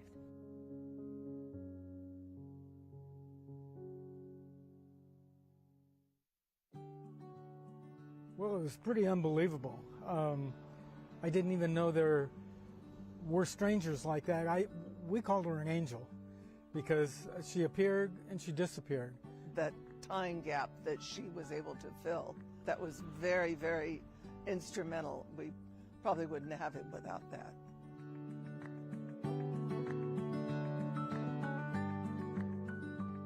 Bystander CPR is just critically important to improving the potential outcome to any cardiac arrest. There's a short period of time between when the 911 call takes place to when we arrive on scene. And having Sherry there that day was just a real big help and really helped contribute to the positive outcome in this incident. You know, I'm grateful to know that there is something that we can do, even if it's just with our two hands in a situation, and that if we have the willingness to stop and to render the aid that we can, that anything's possible. Now that it's over with, there's family, there's friends, acquaintances, grandchildren that I would have missed them growing up. So there's so much to be grateful for.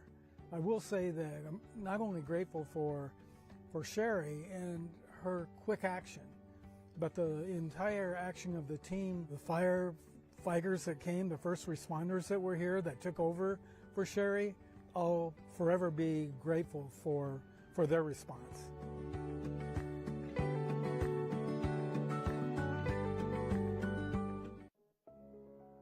It was a Saturday morning, and Dawn got up and ran a couple of errands. I was working at the Victoria Club with a charitable foundation, and at 12 I was leaving the venue to go home and get ready for the party later. Live local. Help support your favorite businesses with the Shop Riverside Community Card. With over 200 Riverside businesses giving exclusive discounts and offers to community card holders, there's something for everyone. Participating organizations sell these cards for only $15 each, with $10 going straight back to the organization itself, making the Shop Riverside Community Card a fantastic way to support your favorite local group. For more information about the Shop Riverside Community Card and to find participating businesses, please visit shopriversidenow.com. And don't forget to live local. Shop Riverside.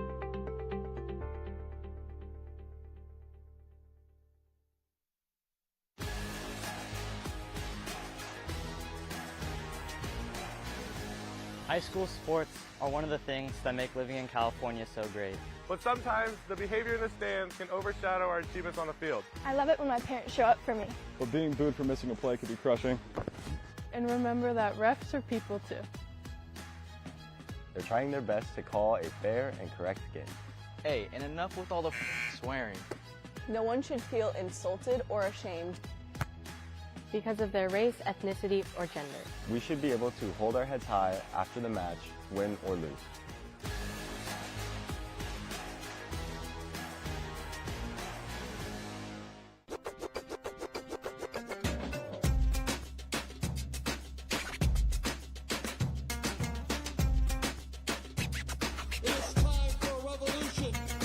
I'm Cheech Marin, and we're inviting you to reserve your spot for the inaugural showing of Cheech Collects.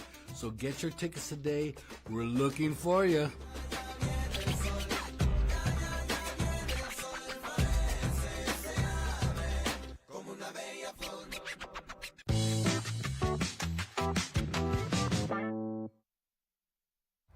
Well, it all started basically with my son, Joshua Unger. He's severely autistic. He was aging out of the school district, and this was about when he was around 18, but the school district keeps you till you're 22. We're sitting at home one day and we're talking about, well, what are we going to do once he actually is out of the school district? And we thought about it really hard, and at that time we were doing some backyard gardening. And my son was very responsive to it. He enjoyed going out and planting the seeds and being in the soil and harvesting the lettuce and going and getting the carrots and the onions, and he likes to cook too. And we thought, well, hey, what if we actually had some property to where we could have like a small farm that sells vegetables, and we can make a program where we can bring in others, a work program for people with these different disabilities. Ultimately, what we decided to do was just start looking in the Inland Empire area for a piece of property that would work for that. And, we found the Greenbelt.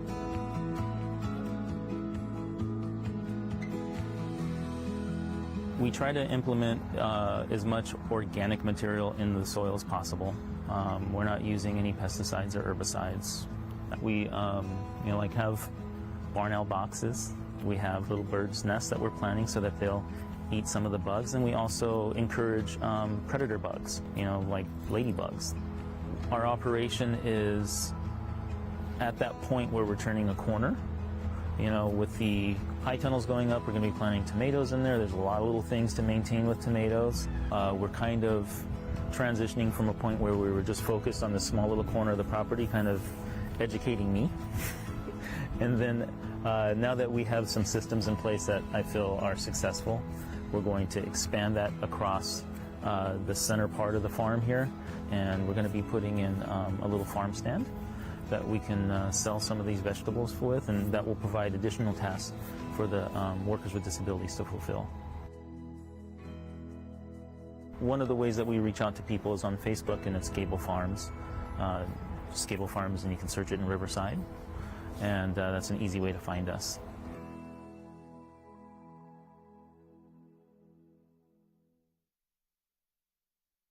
My daughter had an issue at school where another student on her campus, specifically in her class, said some derogatory things about people of color, specifically black people. Although Riverside is a great place to live, it has shadows and it has corners where hate lives. As a result of that, my daughter was hurt that day, and we needed to put a voice to it. A friend of mine, she reached out to me and she said, Rochelle, I can't sit by and know that this happened to Edison and not do something. We had a conversation about the racism that her daughter Edison had experienced at her school and how that felt to her. We felt like we needed to do something and to say something. And so we talked about the representation of black figures in Riverside and how there was a lack of representation. We talked about inclusion and respect and what that looked like. And we talked about creating an art piece. It was after the murals that we had up on the Fox Performing Arts Center, as well as the John Lewis mural at the Civil Rights Institute. And so when this concept came to us at the City of Riverside, it felt a way that we could support our artist community, because we are the City of Arts and Innovation, but it was also in an easy, beautiful way, a statement that we promote, we respect, and we want diversity, equity, and inclusion in all things we do. I myself am a mosaic artist, and so I talked to Rochelle about the possibility of us creating an art piece, and she loved that idea. And soon Shay Tracy, who is also an educator, so we three are three teachers. We started out on this endeavor to create this piece together and enlisted 14 artists to create the piece that you see here today. As at that time, there was so much happening in the culture, in the world, surrounding Black Lives Matter, and some of the protests in terms of the police brutality that was happening, that I just felt I needed to do something as a mom of two boys. Each individual person, they worked on their own sketch of the artist, and they put the tiles together at their own home studio, and then towards the end, we collected the materials in waves, and then we kind of just put it all together a few weeks before the reveal. I want them to feel the love and intentionality that we put into the mural. I wanted to awaken a curiosity about all of the people who we included in the mural, and to just get people to understand and to have more interest in Black history and in these contributing members. As the City of Arts and Innovation, this was a really beautiful step towards including art pieces that are public and that are representative of everyone. For the community, I hope that it shows that in being authentic and real and transparent and sharing our stories, great things can come out of it.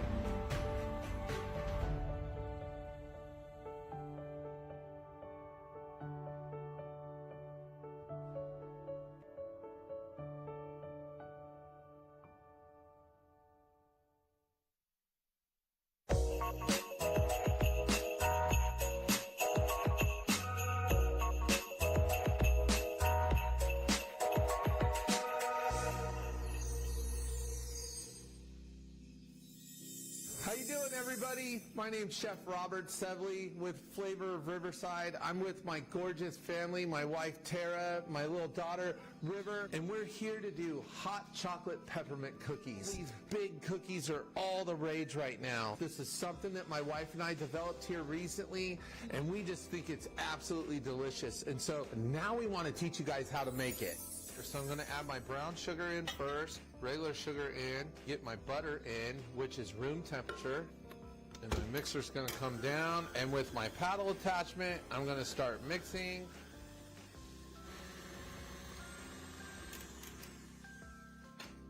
Then I'm going to scrape my bowl. Then I'm going to add my vanilla, my salt, my 1 egg at a time. Second egg.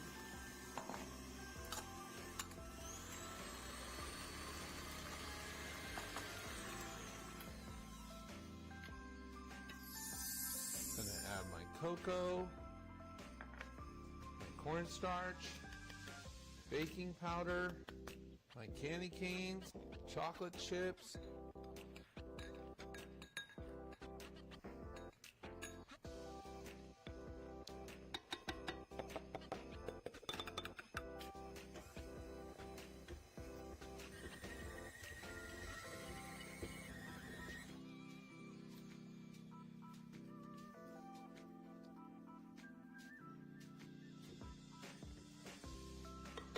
and then from here, we have a couple of different size scoops. And we're going to actually spray the inside of our scoop, and then we're going to bring it together.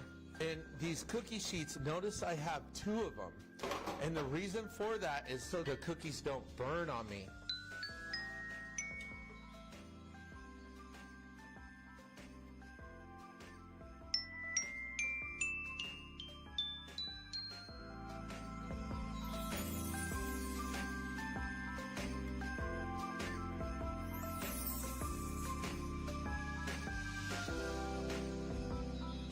We're going to try them out. Why don't you guys just dig in?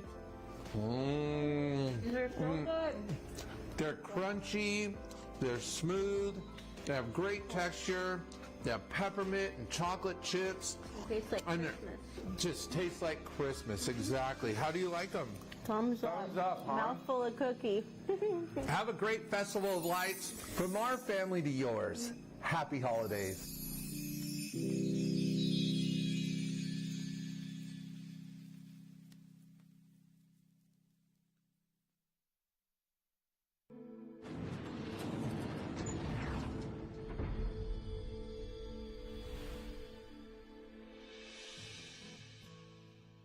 Welcome to In the Vault, a program of the Museum of Riverside.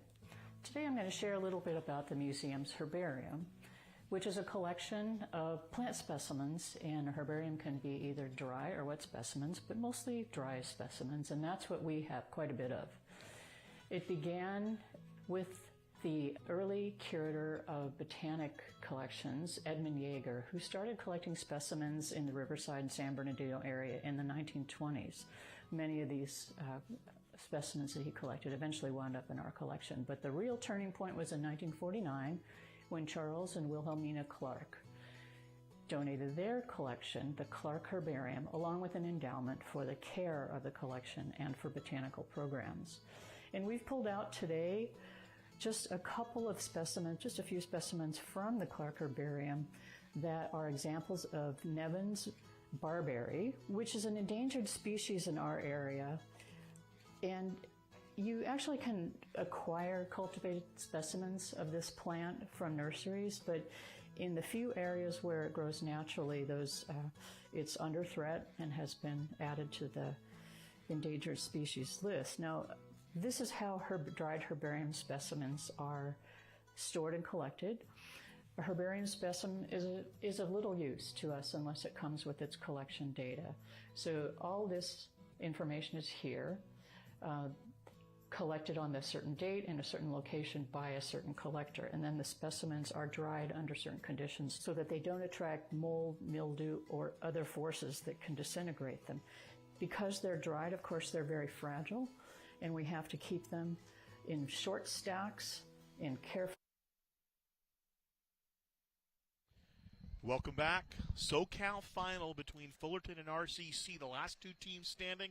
101-year rivalry, 65th meeting between RCC and Fullerton College. RCC holds a 34-29-1 advantage, but it's been 7 out of the last 10 for Fullerton College, including the last 3 finals. We get some highlights here from the first half, 28-10. Here's the touchdown run from Brandon Nunez that knocked him out of the game. Remember, they were alternating with their quarterbacks, Josh Calvin and Brandon Nunez, and then the Tigers come right back. Here's Alfred Jordan, finds a little bit of space, and he gone, as the kids say, to make it 28-10, and that's how it ended up after the first 30 minutes of this one. The Tigers looking pretty much in control in terms of both yardage and in terms of the score in the first half. Some first half numbers for you between the two teams as we look at the stats, the total plays. The time of possession interesting because last week, 39 minutes, the Tigers held the ball. A little bit of an advantage there in the first half. No penalties yet assessed. There were a couple of penalties flagged on them, but they were either declined or offset.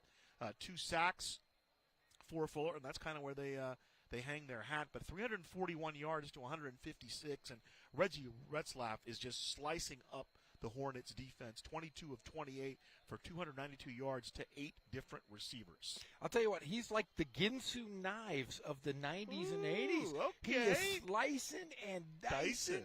And I'll tell you what, he is just, and he's using a little bit of shredded. He's shredding a little bit by throwing, like we said, throwing it out in the flat, in the open, and he is devastating this zone defense by Fullerton. I would go, he's not even doing the Ginsu. He's got the mandolin. The mandolin. And he's just kind of slicing those potatoes on the mandolin, right? But, yeah, he was phenomenal. As we talk about him all, there aren't enough superlatives to say how good this great quarterback has been, and it's been this way for years. I mean, it's just the next guy up, Coach Kraft, the quarterback guru. So Michael Love back deep, along with Christian Stewart, as Marroquin will kick it off. And, you know, we haven't talked much about Jacob Marroquin. What a year he's had for RCC. Here's the kick, Love veering, and he'll take it from the goal line. Love to the 20, veering left. He's got some space, gets past the first tackler, trying to find an angle. He's into RCC territory, and finally will be knocked down by Miles Martin, but he's well into RCC territory. What a run. He brings it all the way to the 42, so a 57-yard kickoff return, and that's something that Coach Kraft wanted to have addressed last week, a big play to start the second half by the Hornets. Well, they've had big plays every time they've caught the ball in special teams. They've been great, and it's been the Achilles heel for this team, this Tigers team, the last couple weeks. Interesting thing between these two teams, Jeff, neither of these teams have a home field. As Josh Calvin back behind center, actually out of the shotgun for Fullerton College, he'll give the ball to Green running left, and down he goes. Mafileo Tupo breaks in the back. And Tupo has been so good since he's emerged for RCC. A 1-yard gain officially makes it 2nd and 9. That's his 5th tackle. That's his 3rd solo tackle of the game. So, yeah, he is really making himself visible. He and, like I said, Orozco have just been great so far. From 3NC to SBVC for Mafileo Tupou. Second down coming up. Calvin to throw. Here's pressure. Escaping. No, he will not, because there's the general. Talib Salahuddin sacks him back to the 48-yard line. A 7-yard loss, the first quarterback sack of the afternoon for RCC. And Salahuddin just pinned his ears back and flat out came at Josh Calvin and dropped him for the loss. You told me before the game he's heading down to the Mesa. He is going to San Diego State next year, and he is going to be mean up there at the Mesa. They're going to love him. Third down and 17. Calvin rolling, and here comes more pressure. Makes the throw incomplete, and a flag's going to come in. That's going to be a face mask. Alonzo Grayhall hand got, I think, up into the helmet of Josh Calvin.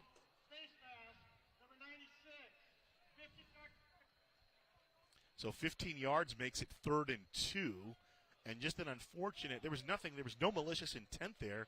As Calvin was moving, so was Grayhall, and kind of just got the hand up in that face mask area. So they'll move it to the 34-yard line. So now, even if you don't get the first down, potentially you could go for a field goal here. Oh, wow. Personal foul makes it a first down. So first down from the 34.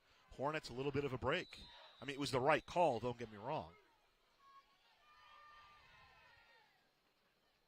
Give to Green. Green, initial contact from Logoleo, gets around Salahuddin, but slows him down enough to where he's got to cross out of bounds at the 28-yard line. So a 5-yard pickup, and, they're just hitting that jab with Terrell Green Jr. Just boom, boom, boom. He's not breaking off anything big, but consistently getting 4, 5, and 6 yards when he carries the football. He's chipping away. He's got his mallet and his little chipper.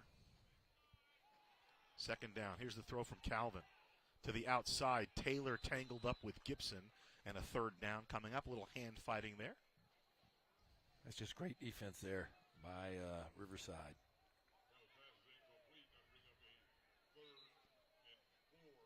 I wanted to mention, neither of these teams are the home field. We know that RCC played their home games at Ramona High School. Fullerton played their games at the Fullerton Unified School District Stadium. They, in the past, had played at Yorba Linda. 3rd and 4 coming up.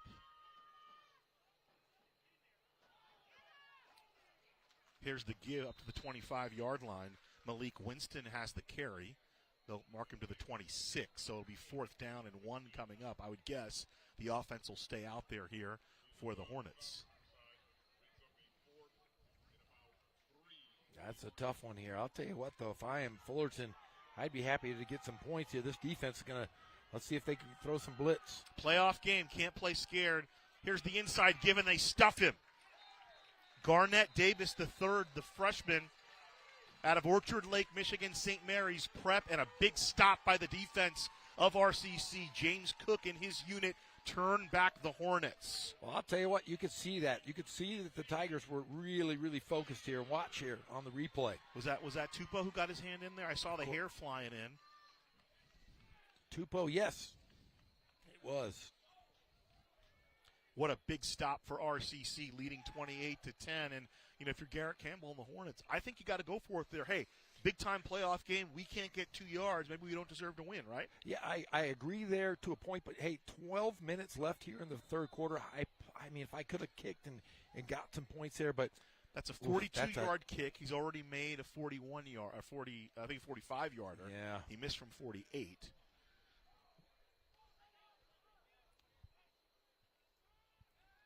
Retzlaff over the middle, looking for McClure. The ball in the air and intercepted off the deflection. Coming down with it is Jeremiah McNeely. McNeely's got some room, and he's down inside the 15. 11th pick of the year thrown by Jake Retzlaff, and that wasn't his fault at all. It caromed off of Wyatt McClure, and on the tip drill, McNeely makes the catch and brings it all the way back to the 13-yard line.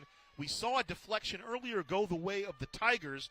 This one goes in the way of the Hornets, and Fullerton is back in business. And we've seen this so many times this season long that the interception's not the problem of the quarterback. They've caromed off and just kind of gone into the hands of the defense, and that's one thing you can't have is turnovers.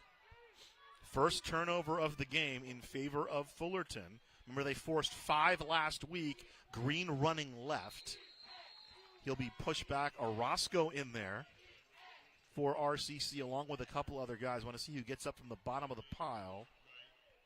Looks like Salahuddin was also in there. A 2-yard pickup on the play. Ball marked.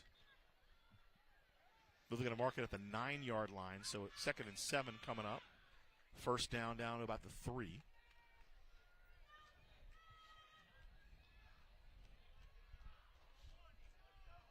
Here's Green running left. Green on the angle into the end zone. Touchdown, Fullerton. The Hornets convert the turnover immediately into a score, and they're back in this ball game. 28-16. Terrell Green takes it to pay dirt, his 8th touchdown on the season. Well, I'll tell you what, they've got to be happy that they turned over on downs because they got the ball right back and scored so quickly. That's better than those 3 they took off the board. That's the football gods rewarding them for going for it on 4th down. 9-yard run for Terrell Green Jr., 8th trip to pay dirt. Faubert for the PAT, and it's up and in. And the first score of the 3rd quarter, give it to the Hornets of Fullerton, 28-17 off the turnover. And again, a deflection. McClure couldn't reel it in. It bounced off his hands into the air, and Jeremiah McNeely, Johnny on the spot, grabs it and sets up the touchdown for the Hornets. So 5 turnovers helped them in their win last week. This first one converted immediately into 7 points for Fullerton. Well, I'll tell you what, if you were Coach Kraft, you got to be a little nervous. I know he's been in this situation 1,000 times, maybe more. He says, hey, he's probably going to pull his guys aside and say, we cannot let this affect us. And you can see momentum physically change here with the Hornets. You know, now all the players are different and everything has changed, but you know into the back of the mind of Tom Kraft is that, you know, Fullerton's kind of had his number. Now, to be fair, the first 3 times were all on Fullerton's home field. This is the first time the Tigers have been able to host the Titans in a the Hornets in a SoCal final. Faubert are about to kick it away. Espadrone back deep with Jordan Williams. Espadrone from the goal line. This is Norbert Espadrone veering to the right side. Gets through one wave of tacklers, but the second wave will not be able to traverse. Garnett Davis, the third among those forcing him out just inside the 25-yard line. And now here we go. And now it becomes more of a chess match. Brian Crooks, the defensive coordinator, 24th year at Fullerton College, played there. 24th year of association, not as in terms of a coach. He played there. And then now back as a coach and working as the defensive coordinator. Retzlaff to throw, looking over the middle. Looking for Gitcheway, incomplete. On the coverage, Maximus Ahoya. Yeah, now Fullerton continuing the zone, but they seem to have tightened it up a little bit more here in the second half. But pay attention if you got Reggie Retzlaff down below. It's a one-on-one coverage. If the Tigers send everybody to the opposite side, they're going to try to go one-on-one here. So double tight end, Mejia and McClure both in there. Gitcheway on the far side. Next to him is Lacey. Jeff already mentioned Retzlaff to the near side. Here's the throw to Jordan, a little bit low. Good pressure coming in. Blitz came from Fullerton, and a sidearm delivery incomplete. They bought the linebacker Marcellus Gaines. He was the one applying the smoke to Jake Retzlaff to bring up the 3rd down. And here we go, all of a sudden, after the turnover now, you mentioned the momentum shift. Here's the big momentum play on 3rd down for the defense of the Hornets. Can they get off the field here? Jake to throw, looking to the outside, complete to Bryce Strong. Strong in the open field, dives forward, and he's got it, the first down for RCC. They'll move the sticks up. Strong was very big on the ground last week, Jeff, for RCC. He's become a very familiar target for Jake Retzlaff this afternoon. Oh, I'll tell you what, he was great on the ground, but I'll tell you, if he's one of those guys you can get in open space and in the flat, he is dangerous. Let's see if they can execute this here in the second half. Already his 4th reception on the afternoon, the ball to the 35, 1st and 10. Jake on the roll. He's got some time. Now the pocket kind of fills up, and he'll move. Jake running with the ball. Here's Ahoya, and he fumbles the ball, does Retzlaff, but out of bounds. Pretty close to a first down for RCC. I think they'll mark it at the 43, which will be just short of a first down. I think they're going to give him a favorable. I think they're going to give him the first. Oh, wow. So they gave it to the 46. So give Retzlaff 11 yards on the run and a first down, even though he lost the ball momentarily at the end of it. From the 46 of RCC, the Tigers work, trying to respond to Fullerton, who score off the turnover. In open space, this is Strong, and he's got some green in front of him, and finally Streeter will escort him out of bounds inside the 35. They'll mark it to the 33-yard line. 21-yard completion on the check down from Jake Retzlaff to Bryce Strong, his 5th reception. I like what they did there. They took their receiver. They took Reggie Retzlaff, ran him directly across the field, and they did an X pattern. He was wide open there for the great play in open space that we just said. Get you away on the far side. Now he moves far slot Rashawn Lacey.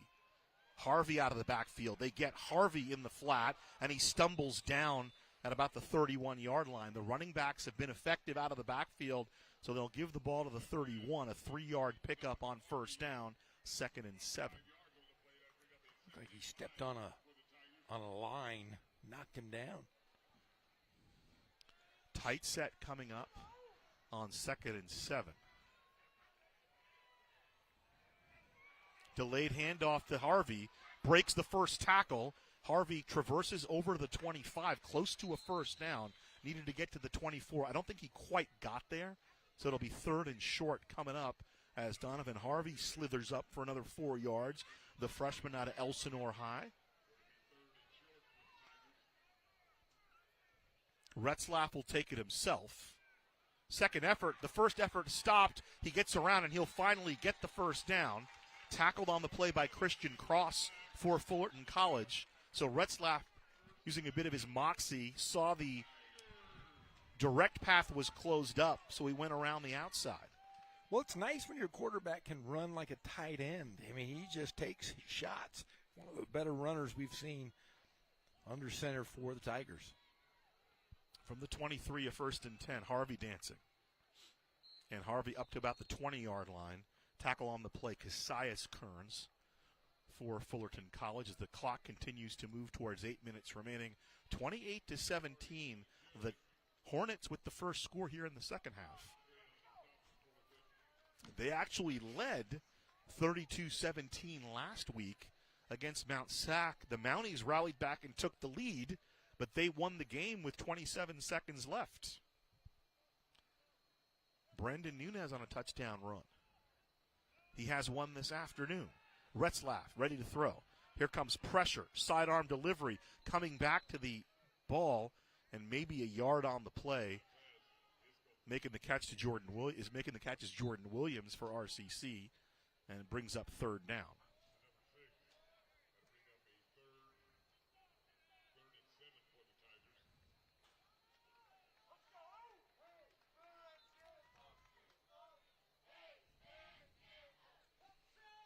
Riverside 5 of 7 in 3rd down situations so far today. Pretty good ratio. Yeah. So get your way out there with Rashawn Lacey, Reggie Retzlaff, Jayon Farr are out there. And RCC will call timeout here with 7:02 to play in the 3rd quarter, 3rd and 7. Let's get back to the story about the home fields for both these teams. We obviously know the story about Wheelock Stadium, which needs to be brought up to code, and the turf needs to be replaced. A lot of things need to be replaced there. Hopefully the RCC administration working on that. Fullerton, a little bit of a different situation. They are getting a stadium on campus, but right now the construction of that stadium is taking place on their practice field. So talking to Garrett Campbell, they had to find places to practice as well as a place to play. They moved their home games. Now, they've been playing home games at Yorba Linda High School, but they moved them to Fullerton Unified Stadium, which is right across the street from the college where all the Fullerton high schools play. And they're anxiously awaiting the construction of their on-campus facility to be used both for practice and for games. So it was interesting because in order to get the field ready to be open next year for games, they kind of had to give up the on-campus practices this year. So they'll go wherever they can go. They practice a number of different places this year, according to Coach Garrett Campbell. Yeah, I know if you've been to Fullerton College, I think they're connected to Troy High School. Yeah. So maybe they, It's right over there by Cal State Fullerton. Hope International's over there, too. And there's a nice little park across the street. Maybe they practiced at the park. Who knows? Third down coming up. Play action. Throw to the outside, a little bit high, incomplete. Christian Cross on the coverage. It was intended for Alfred Jordan, and that'll bring Jacob Marroquin out. About a 37-yard attempt coming up for Marroquin, who is 14 of 16 on the year. Mentioned leads among kickers, leads the state in scoring. What did you say? He had 57 in a row until last week on 57 PATs? straight PATs. He's missed only 2 field goals on the year, and that'll stay because he makes it a 2-score game, or 2-touchdown game, 31-17, as Marroquin connects from 37 with 6:51 to play here in the third quarter. And it's always great to have a guy like, Ricardo Chavez before him, and now Jacob Marroquin, that 3 points in your back pocket whenever you need it. And Tom Kraft is happy to have it here. It extends the lead a little bit, 31-17. It's nice when you can have guys that can kick and tackle, as we saw Marroquin. How about that? Last week, we talked about it. He had the best tackle of the year. I should say the loudest tackle of the year. Those of you that are watching or listening, it sounded like there was a breaking of bones. It was gut-wrenching. Like a Theismann-Taylor moment. Yes.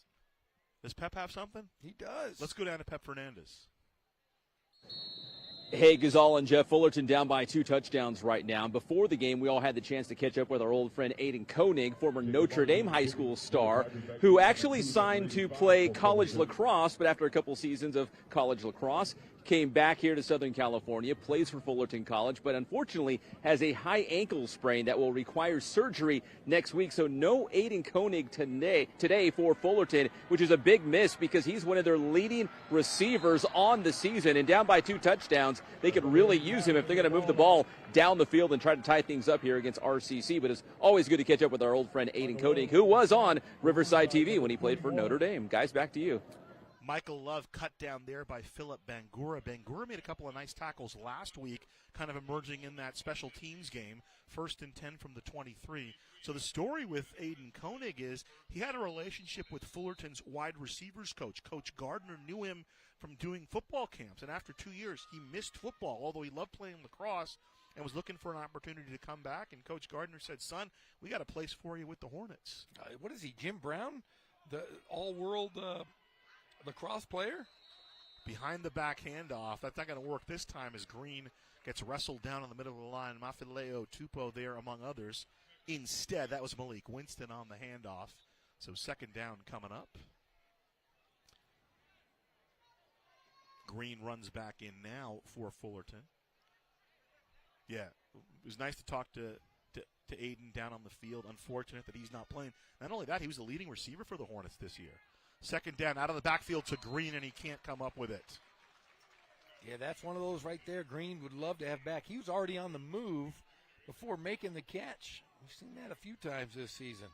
Garrett Campbell looking at Tom Kraft saying, hey, working for you. Why can't it work for us?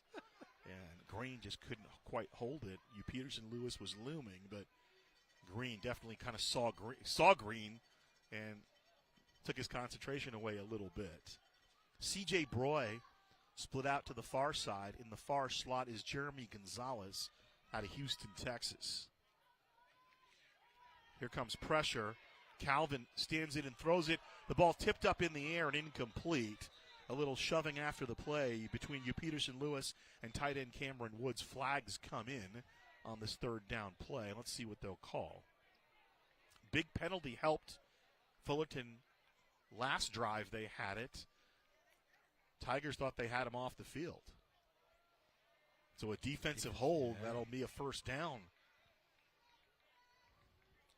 for Fullerton. So penalties hurting RCC. Remember, in the first half, no assessed penalties against the Hornets. This is going to be now the 7th assessed penalty on RCC. They lead at 31-17, 6:04 to play third quarter. Thanks for joining us on Riverside TV. The SoCal Final. The last two teams standing here in Southern California. Calvin with the keeper, but the Tigers wise to it. Orozco in there with Tupou, but the guy that made that play was Talib Salahuddin by maintaining contain on the outside, not allowing Calvin to cut out. He had to cut back in, and then his buddies were all there waiting for him. Not his buddies, a streak. An ambush. An ambush, that's right. Streak of Lions waiting for Josh Calvin. So we haven't seen Brandon Nunez back since he left after that hit in the end zone when he scored the touchdown. So Gibson split out to the near side, trips to the far side for Fullerton. They trail 31-17, second down play coming up. Here's the give to Green. Green will traverse up to the 40-yard line, stopped by Salahuddin, and the general's starting to bark a little bit. You can see that he's tasting it. I'll tell you what, like I said, DeMarco Moore is my favorite defender. Salahuddin is my favorite football player. He is just tough. He and Hall are just the bookends of this defense. Third down, Calvin rolling right. Here comes pressure, stands in and throws, and what a catch by Smith. Draped all over him was Keithan Jordan, and Jordan Smith reels it in. Keithan Gooden, excuse me. The sophomore from Slidell, Louisiana. One of Garrett Campbell's favorite guys to coach. He is a film fiend. Just sits in the office and watches film is all he does. I've been to that part of Louisiana. It's a First nice and part. 10. That's a nice place. Midfield. Green running right. Surges up for about 3.5, maybe 4. Getting up from the bottom of the pile, Alex Silva Navarro out of Chino. Another all-conference selection for the RCC defense. Give Green 3 yards on the run. 2nd and 7 coming up, clock moving towards 4 minutes remaining here in the third quarter. Thanks for joining us. Gazal, Jeff, and Pep, our entire award-winning Riverside TV crew, we're happy to have you here. Calvin looking for it all. He's going up top to Smith. Gooden one-on-one with him. Keithan Gooden, the sophomore from Calabasas, pressed into duty on that corner position. Love when Don Willie's a little bit of an injury situation. He was kind of touch and go before the game, but Gooden has stepped in admirably. I'll tell you what, though, we have not seen anybody take the top of the football off today. That was the first time they've gone for it. Everything else has been midfield, short passes that has led to big runs. But they're going for the home run there. Ryan Franklin split out to the near side. In the near slot is Jeremy Gonzalez for Fullerton. Circle right out of the backfield to Winston, and Winston close to a first down. Making the tackle, Peterson Lewis. Let's see where they mark it. Oh, they gave it to him. They're going to say first down.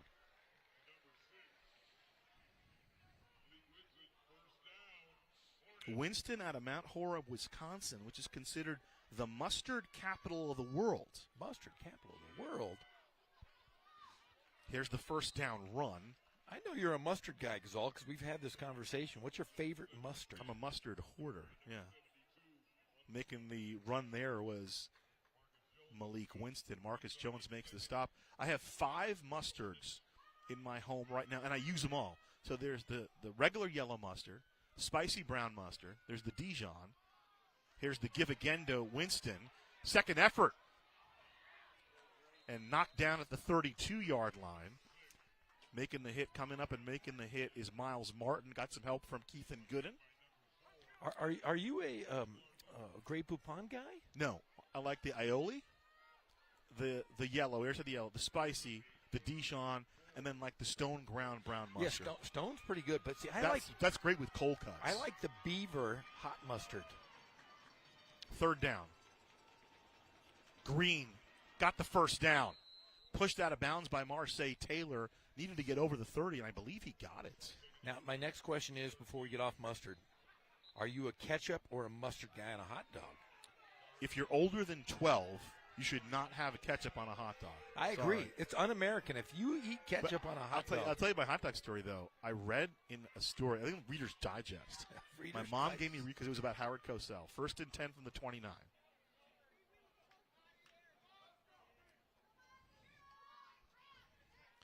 Three receivers in the formation for Fullerton. Option. Calvin gets the edge. He's got a first down. Dropped by Gage Summers, but not before he got into the red zone inside the 20. She gave me a Reader's Digest article, my mom, about Howard Cosell, and he said on his hot dog he gets mustard and sauerkraut and nothing else. And for about 6 months, all I ever had on a hot dog was mustard and sauerkraut. My mom didn't even know what sauerkraut was. I said, what? I said, you can get it in the grocery store. And, of course, you look in my fridge. I also have a big jar of sauerkraut. I think Pep likes ketchup on his hot dog. I'm a little concerned. Calvin throwing. Oh, trying to make the play was Bryce Tate. It was a little bit behind him, incomplete. He thought he had the pick. 2nd and 10 coming up. Calvin throwing to a spot. Line is the 18. Now, do you like onions on your hot dog? Love onions. You do? Onions on everything. Oh, I can't eat onions on a hot dog. My wife won't kiss me ever. I'm not married to your wife, though, so that solves my problem. 2nd and 10 from the 18. Calvin throwing. Over the middle. Finds Smith. Smith to the pylon. Is he in? He's out of bounds. They're going to say out of bounds at the 1. It'll be 1st and goal. Jordan Smith making another play. Smith, when we talk about Slidell, Louisiana, all of a sudden he comes to life. Instead, I thought he was out at the 1. They're going to say he was out at the 4. Wow. Yeah, he looked like he reached over. And So either way, it's 1st and goal. 14-yard pickup. Malik Winston is the tailback. Smith to the top of the screen. To the bottom of your screen, split out, is Carter Kana.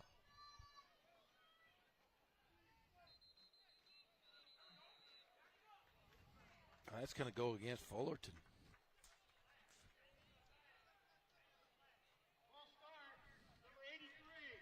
Oh, that's a tough one for Fullerton right there. That's a huge penalty.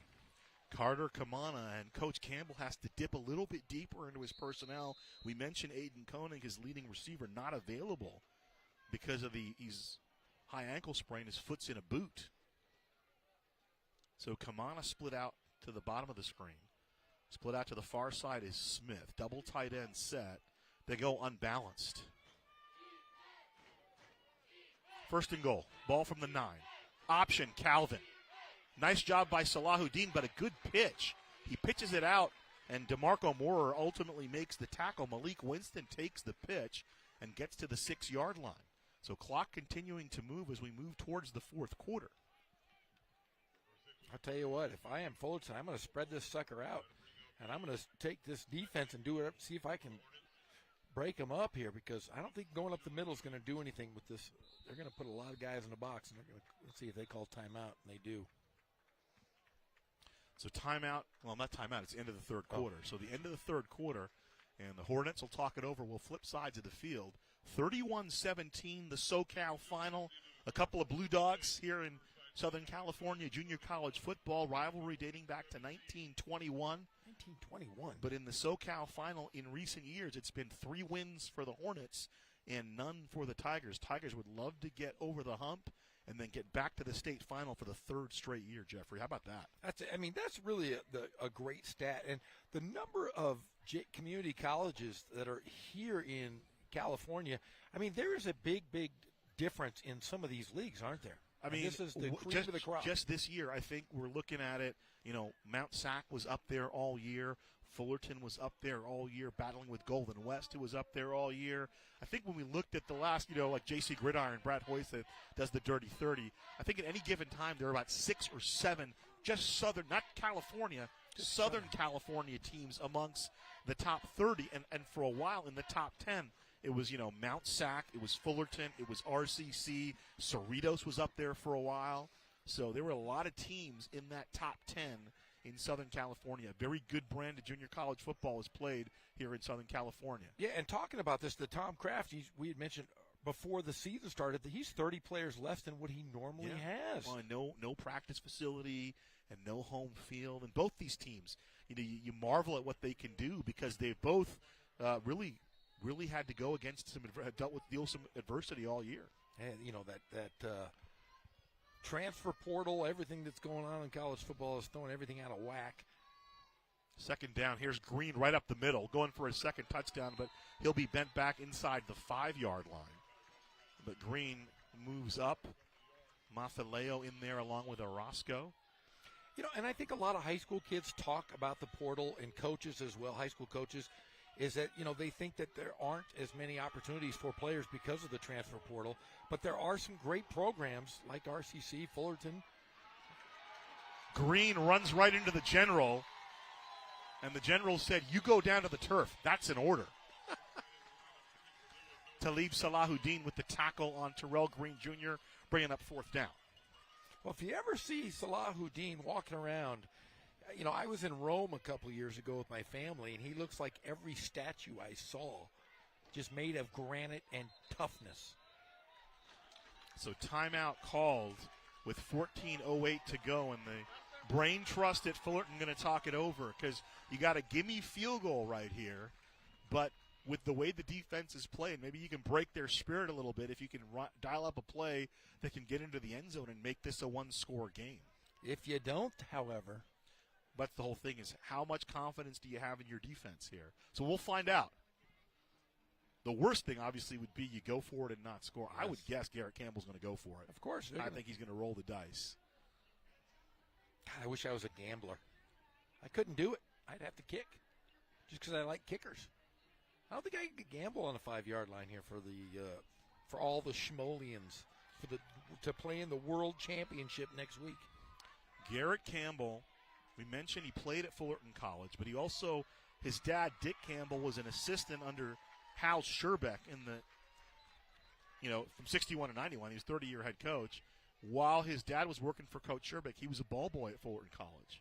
And for him to kind of the full circle to come back and first be the offensive coordinator and now the head coach. Does that mean, you know, I was a ball boy for RCC. Does that mean I could be the next head coach? Well, you came back, you coached basketball. I did. Same deal. I coached basketball. But now, was your dad an assistant at RCC? No, but he was good friends with all the coaches. He and Tark and Bill Mulligan were all cronies.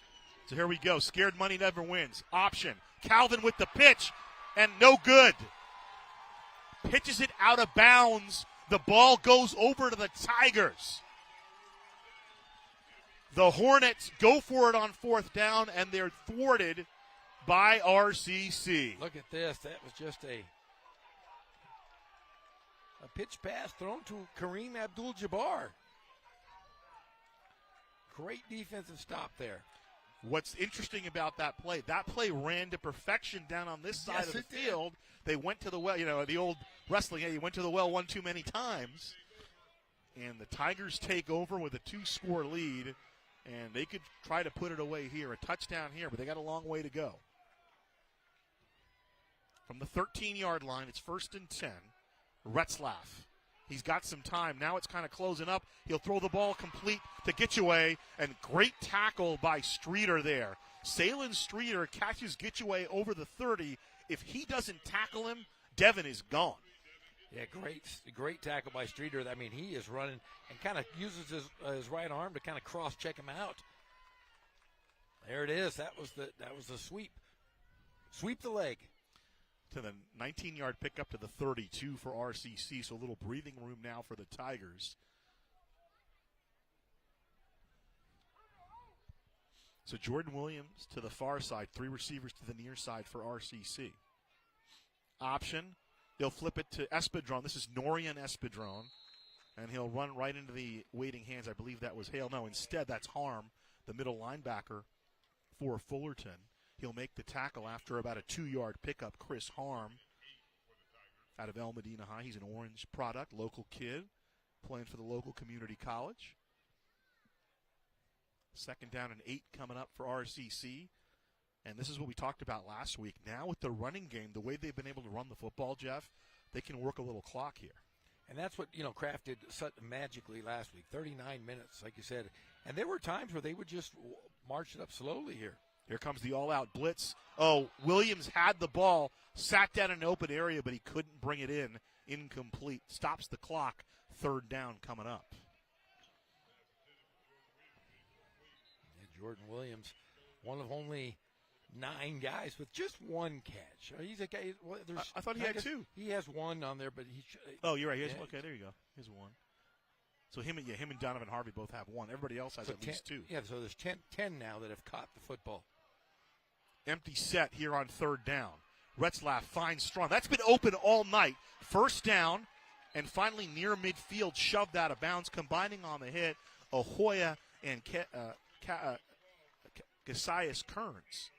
But he's just leaking out. I mean, there's nobody that's covering. It's been there all night. It's been there all day. Excuse me.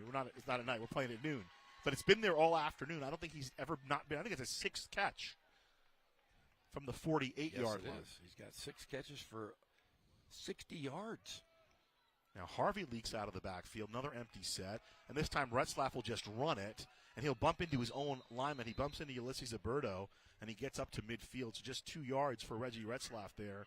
And how about that offensive line? We mentioned 3 guys got all conference honors. The center, Ed Riley, LaFrance, the left tackle, and the right tackle, Kyle Scott. And then Alberto and Alan Rennie have both been playing fantastic at the guard spots. You know, Brady Schleffy also part of that rotation. He's dealing with an injury. 2nd and 8 coming up. But he's been pretty good all year as well on the O-line for the Tigers of RCC. They lead it here 31-17. We're in the 4th quarter. Tigers trying to put the coup de grace on this one. They lead by 2 touchdowns. Retzlaff in and out of the hands of Norian Espadron. And 3rd down, but more importantly, the clock stops, helping the Hornets. Both teams 2 timeouts remaining. Let's see if they go with those big tight ends. We've seen them many times this year. Just getting out there, getting that first down here in 3rd down situation. And as you mentioned, here comes Wyatt McClure.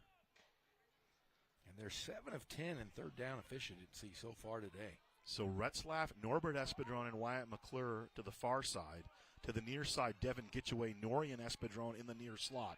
Empty set. Over the middle, incomplete. Nice play defensively. Cassius Kearns on the defense against Devin Gitchaway in a 4th down situation. So the punt coming up for RCC.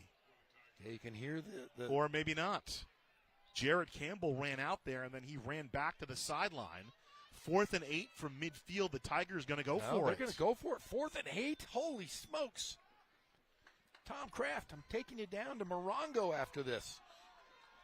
Retzlaff to the far side. Espadron in the near slot. Gitchaway to the near side. And Retzlaff with the punt. I love it. Little strategery. And racing down is Espadron. They'll down the ball inside the 5. So a 47-yard punt, no return. And that's where Fullerton will start it off. And why not? With the way your defense is firing off, maybe somebody can make a play down here. Yeah, pin him down. But, you know what my favorite part of this is? Let's watch the replay. Oh, we didn't see the actual kick. He was a southpaw kicker. Oh. He's a right-handed. I mean, who does that?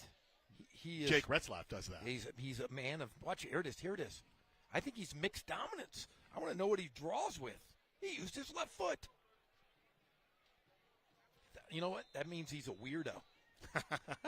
Well, we saw him on the interview with Pep Fernandez this week. He and his brother are both goofballs. So Calvin in at quarterback for Fullerton. Back to throw, and down he goes. No, he escapes. Gets it to Green, but Green down at the 5-yard line. They thought they had him. I thought they had him in the backfield. But it's complete to the 5-yard line. RCC and Alonzo Gray Hall coming off is very frustrated. He wanted the safety. I wanted to see a safety. You know what? I think the dumbest looking call in all of sports is the safety. When the no, it's very sleek. It's very sophisticated. No, it's not. It's goofy. It's just sophisticated. Goofy. Knock it off. It's like Kate Blanchett smoking a cigarette in a movie. Calvin underneath to Smith. He breaks away from an Orozco tackle, and he's off to the races. Marseille Taylor will force him out of bounds, but he crosses over the 20 to about the 21-yard line, and a first down, a fresh set of downs for the Hornets. Yeah, I'm not a big fan of the safety. You like it, huh? You think it's sleek? I love the safety call. You like this? Because all the players make it when they score. So all the defensive players make it when they call a safety. It's so uncomfortable to do. It's almost like Namaste, but you have to lift it. 1st and 10 from the 21 for Calvin. Over the middle, looking wide open, sitting down in the zone and making the catch. up to midfield is Christian Stewart. So Stewart all the way to midfield, a 28-yard connection. Tempo here for the Hornets of Fullerton. Calvin right back up to the line. Now they'll bring Green back in. So from the 49-yard line of Fullerton, the Hornets go. Fourth quarter, 31-17, clock churning. Under 10 minutes to play. Calvin looking. Salahuddin there, and he overthrows it. He had to get rid of it quickly because the general was approaching. We'll go to Pep Fernandez on the sideline. Hey, Gazal and Jeff, right now the Hornets are on the move around midfield, but they had to start pinned up near their own goal line because of a great punt by the quarterback, Jake Retzloff. He came to the sideline, a lot of high fives, saying that was a great soccer punt, Jake. I guess everyone has World Cup fever right now. But also, I don't know if we caught this on the broadcast, but as halftime was ending and the Tigers were coming back onto the field for the third quarter, Jake was actually helping some of the band members remove some of the equipment from the big halftime show. So Jake literally does everything. He moves band equipment, he punts, and he throws touchdowns. Back to you guys. What can't that young fella do, Jeff Gorham? Thanks, Pep. Great insight from Pep Fernandez. And now we're back to action. 2nd and 10 from the 49. And the snap is mishandled at quarterback. And down he goes. That's Taj Gregory in, the 6'7" sophomore from the Houston area, Coppell, Texas. And the snap mishandled. Not sure why Calvin had to go off. And they're going to keep Gregory in there. Wow, so maybe an injury situation. They've already lost Brandon Nunez, who had been alternating with Calvin. So maybe Calvin came up with a muscle pull. He did have a hamstring issue that's bothered him all year. That's part of the reason Nunez got into the rotation. 3rd and 18. The line is the 41. Gregory to throw. Loft it downfield. One-on-one is Gibson against Taylor. Incomplete, and Gibson wants the flag. And honestly, I don't blame him there. But Taylor, playing like they're letting them play. He's like, hey, if they're going to let me play, I'm going to get physical with you. And I like the physicality letting them play. They're playing for rings here. Gibson 6'3", 210. Taylor 6 foot 190. And here comes the punt team for the Hornets. So wondering what went on with Josh Calvin, why he couldn't come out and answer the bell as Garrett Campbell inserted Taj Gregory. And again, Campbell we know is a bit of a gambler, so maybe he just thought he could change the mojo a little bit. Here's the kick fielded at the 23-yard line. Outside of the 30, 40, as Espadrone finally will be spun down at the 45-yard line. So a 35-yard kick, and the return about 22 yards up to the 45-yard line by Espadrone. Tackle for Fullerton made by Keon Marshall. Marshall, a sophomore from Brea Olinda, making a play on special teams.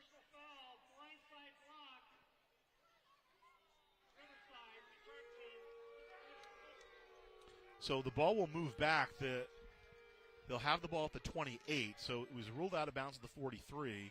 And then a blindside block, a 15-yarder marked off. Oh, they can mark it from the side of the foul. So the block at the 30. So they'll move the ball back to the 15. 8:34 to play. And now the clock becoming kind of an enemy for Fullerton. They need to get the Tigers off the field fairly quickly here because they need 2 scores just to tie it. Say if they can hold the ball here for 4 minutes, get 3 or 4 first downs, this game should be over. Tigers 2 by 2, and here's the throw, and this time Jordan will just catch the ball at the 20 and sit down, a 6-yard pickup. The idea, just keep that clock moving. So they gave him the 20, 2nd and 5 coming up.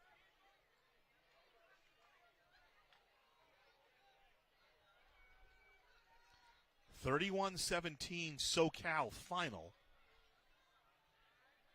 Spinning up near the first down, being just a yard short for RCC. That's Bryce Strong. Strong keeping it on the ground. The clock continuing to move. 3rd and 1 coming up. Retzlaff will take it himself. He'll get over the 25. We'll go down to Pep Fernandez as the Tigers get the first down. And hey guys, I'll make this very quick. I can see, at least from field level across the sideline, that Brandon Nunez, the quarterback from Fullerton College, the starting QB, has his pads back on and his helmet, and he's warming up on the sideline on the far side. So if or when Fullerton gets the ball back on offense, we might see the return of Brandon Nunez. Something to keep an eye on. So obviously Calvin, bit of an injury situation. We mentioned he had a hamstring injury. That's how Nunez first got into the rotation. That was earlier in the season. And now 3 receivers to the far side. McClure, the tight end nearest to the formation. Empty set. Quick throw to Alfred Jordan on 1st and 10, and he can't hold it as he goes down. Streeter was nearby, but Jordan just couldn't look it in. 2nd down and 10 coming up. Alfred Jordan, he had 2 catches for 83 yards. He figured he had to drop his average down, so he was averaging 41 yards a catch. 31-17. Tigers have been limited just to a field goal here in the second half. 7:11 to play. And Retzlaff will keep it on the option, and nice job coming up and making the tackle after a nominal gain is Cassius Kearns. Came into the game, 43 tackles on the year. Now, he's listed at 5'10", and Garrett Campbell, the head coach of Fullerton, was telling me the joke is whenever an opposing coach calls him, they want to know how tall he really is. Is he really 5'10"? And they have fun with that in the office and with Cassius. That's where you wear Hokas, and then you're 5'10" no matter what. 3rd and 8. Retzlaff slings it to the outside. They finally have a man there, and he gets by him. Strong, still on his feet, will be short of the 1st down, gets up to the 33. Finally finishing it off is LeBaron Kennedy Jr., the freshman from Marietta, Georgia. Maximus Ahoya had him at first, and couldn't get around. He couldn't finish up on the tackle. So 4th and 1 coming up. Line is the 34, and the punt team will come out for RCC. 31-17 as the clock continues to move. We near 6 minutes remaining in this one. And Tom Kraft looking to settle all family business this afternoon. 3 losses in the SoCal final against the Hornets. He'd sure like to get over them. Campbell with the punt. I believe his first punt on the afternoon, and the fair catch called for at the 23-yard line. A little bit of jostling. They want a penalty, but Fullerton faithful. But that's all fun among friends. Jesse Bradbury, little love tap. That was a hug. That was just a straight hug. To Jordan Smith. Hey, how are things in Slidell? That's what he wants to know. How are things in Louisiana, right? So 1st and 10 from the 24 for the Hornets of Fullerton College. Wow, so they called a penalty on RCC, but it was an illegal shift. That was a hug. Look, that's a hug. They'll make him re-kick it. So Campbell will go back out there. A hug and a flop after the hug. He acted like it bothered him. It acted like it bothered him. It was just a nice hug. Campbell out of Rochester, New York, and spent some time at Pittsburgh before coming to RCC. He was also at Houston Baptist, Rochester, New York native. They have good delis in Rochester if you've never been there, Jeff. I have. If you ever go there, there's good deli food all around Rochester. I love deli food. This will help Fullerton College. He'll call for the fair catch. They'll get about 9 yards on that as Jordan Smith calls for the fair catch at the 34-yard line. It'll be 1st down for Fullerton College. I got yelled at this week from my. There's the hug. Watch, I have a good one here for you. So I got yelled at this week by my kids. Listen to this, guys. I said, hey, what are we having for dinner? And Mom was out. She was teaching over at the college, and I said, yeah, we're going to have fried bologna sandwiches. Okay. And my children literally cried when I made them fried bologna sandwiches. They didn't like them at all. Really? I thought they would have loved it. You put a little cheese on them? Yes, and they wanted no part of me. In fact, my 6-year-old ran outside down the street and said this is the worst day of his life. And I said, it's fried bologna, for gosh sakes. Franklin Stewart in little at the bottom of your screen, but they'll go up top. Gibson one-on-one, and he finally hauls it in over the shoulder. One-on-one against Marseille Taylor. Ball all the way up to the 30-yard line. So a 36-yard completion. Nunez back in there at quarterback, as Pep told us, for Fullerton College. So Nunez left the game after his touchdown run. Going again for that matchup. They're jostling all day. Taylor and Gibson's been quite the matchup. And finally, Gibson got the better of Taylor. And second down and 10 coming up. So a quick score is the key here. And then you put your defense out there if you're the Hornets and try to get the ball back from RCC. 5:15 to play. You didn't think it wouldn't come down to this here. SoCal final, 2 Blue Dogs. 101-year rivalry. I'm going to say 100 because we didn't play in 2020. Okay, 100 years it is. Can't count if you didn't play. Nunez over the middle, incomplete, looking for Gibson. Taylor in coverage. And now they're going to throw a flag. I don't know about that. Late flag came in. Not sure if it was on the play. It might have been after the play. Let's see what Shane Smith tells us. Shane Smith is our white hat today. His dad used to throw my dad out of a lot of basketball games. I didn't like his dad when I was a kid. Dick Smith. Oh. Wow. So that wasn't on the play. It was after the play. Personal foul. Must have been unsportsmanlike conduct. It'll move the ball to the 15 and a first down.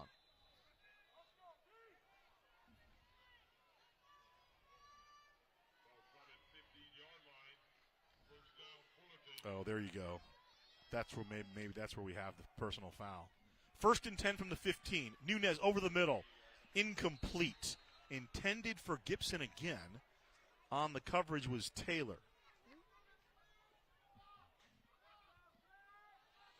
Gibson, the sophomore from Aliquippa. We mentioned he's a Pitt bounce back, but, you know, he was out of football for a little bit, and then there was the pandemic, and Coach Campbell was telling me, you know, he was a guy a little lost.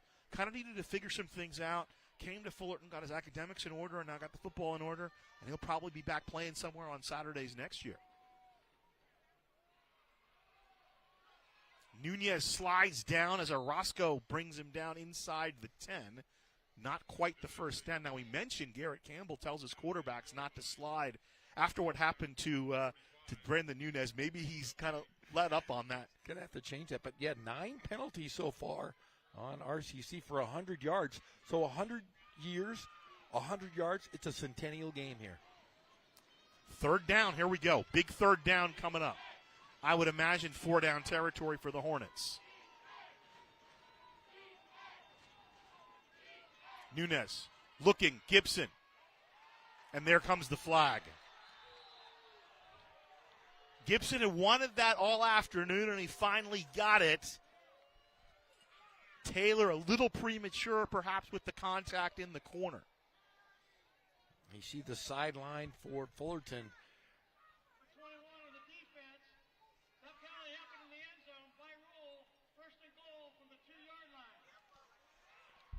Wow. So the fans influencing a little bit, I want to say, over in that corner of the end zone.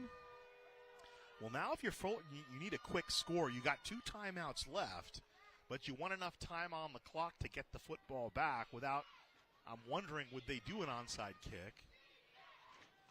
Here we go. First and goal from the 2.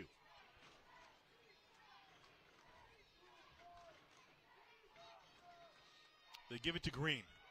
Green trying to get outside. Taylor there. Orozco finally bumps him out at the 5. He loses a couple on the play, brings up second down and goal. And Fullerton has been pretty successful getting to the outside today all afternoon, except that last play there. Big defensive stop. So Green Jr. is the tailback. Wide open is Gibson to the top of the screen. Nobody's identified him. Now Taylor finally gets over there. The quick throw into the corner, and they're going to flag him again. They did not. Wow. Third down. No, he just went across and he just jumped. I think it's verticality, right? Yeah. It's like basketball. If you jump straight up in the air, it's not interference. Third down coming. You hear the fan. One of the moms yelling that it's not basketball. Well, that's how they called it. It is. Ma'am, I'm sorry. It's the verticality rule. I'm not saying that's the rule. I'm wondering if that's the rule. I'm guessing that you were correct because he just jumped. 3rd and 5. Nunez will take it himself, and he'll be stopped. Gage Summers comes up, flexing Alex Silva Navarro at the bottom of the pile, and 4th down coming up. Wow, how about this one, Jeff? The season right here for the Hornets. And they're going to talk it over. Timeout, Garrett Campbell. So 1 timeout left on the year. They were 5th in the state in red zone scores, 8th in the state in red zone TDs. They're definitely in the red zone here, and they want to enhance that percentage. They're one of the best rushing teams in the state, Jeff. They're 5th in the state in rushing yards per game. Then you got to go to your bread and butter. Number 13, I'm guessing you got to hand the ball to Terrell Green Jr. here and see if he can run between the tackles. That's what they were doing most of the afternoon against Mount Sac. They were doing a pretty good job of it. Green Jr. had 120 yards in that game. Yeah, go with what has got you here in the first place. And tell your offensive line they better do their job. Do your job. Again, the tradition of the Hornets, multiple state championships, national championships, going back to the Hal Scherbeck days, and then Gene Murphy took over, and then Tim Burns. Now, Marv Sampson and Glenn Thomas had a cameo in 1992, and then Garrett Campbell took it from Tim Burns. Burns and Tom Kraft had some battles. Here we go. Season right here for the Hornets, 4th and 3. Shane Smith's going to stop it. And now Riverside will call timeout just as the play was about to be run. It's a little strategery from Tom Kraft and James Cook, the defensive coordinator. Kraft was angry. He was yelling at that line judge. Give me the timeout. Well, let me tell you something. Tom Kraft has been in championship mode this afternoon. He's ready to rock, and it was all smiles with us before the game, but as soon as that whistle sounded, it's the game face from Coach Kraft. And he's been here a bunch of times and against full game. Remember last week, Ventura scored 2 of their touchdowns on 4th down plays. That's right. So 31-17, going to look at Tom Kraft. 3:26 to play in the 4th quarter. It's a 4th and goal from the 3 for Fullerton College. This could be the season right here for the Hornets.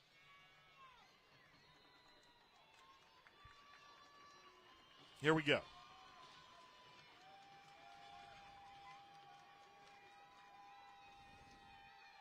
Nunez looking to throw. Over the middle. Incomplete.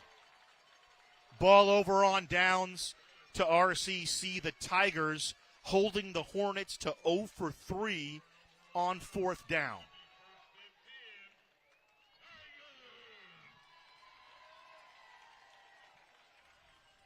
Get a look at the replay here, and one of the advantages I thought for Fullerton is they played a bunch of close games this year.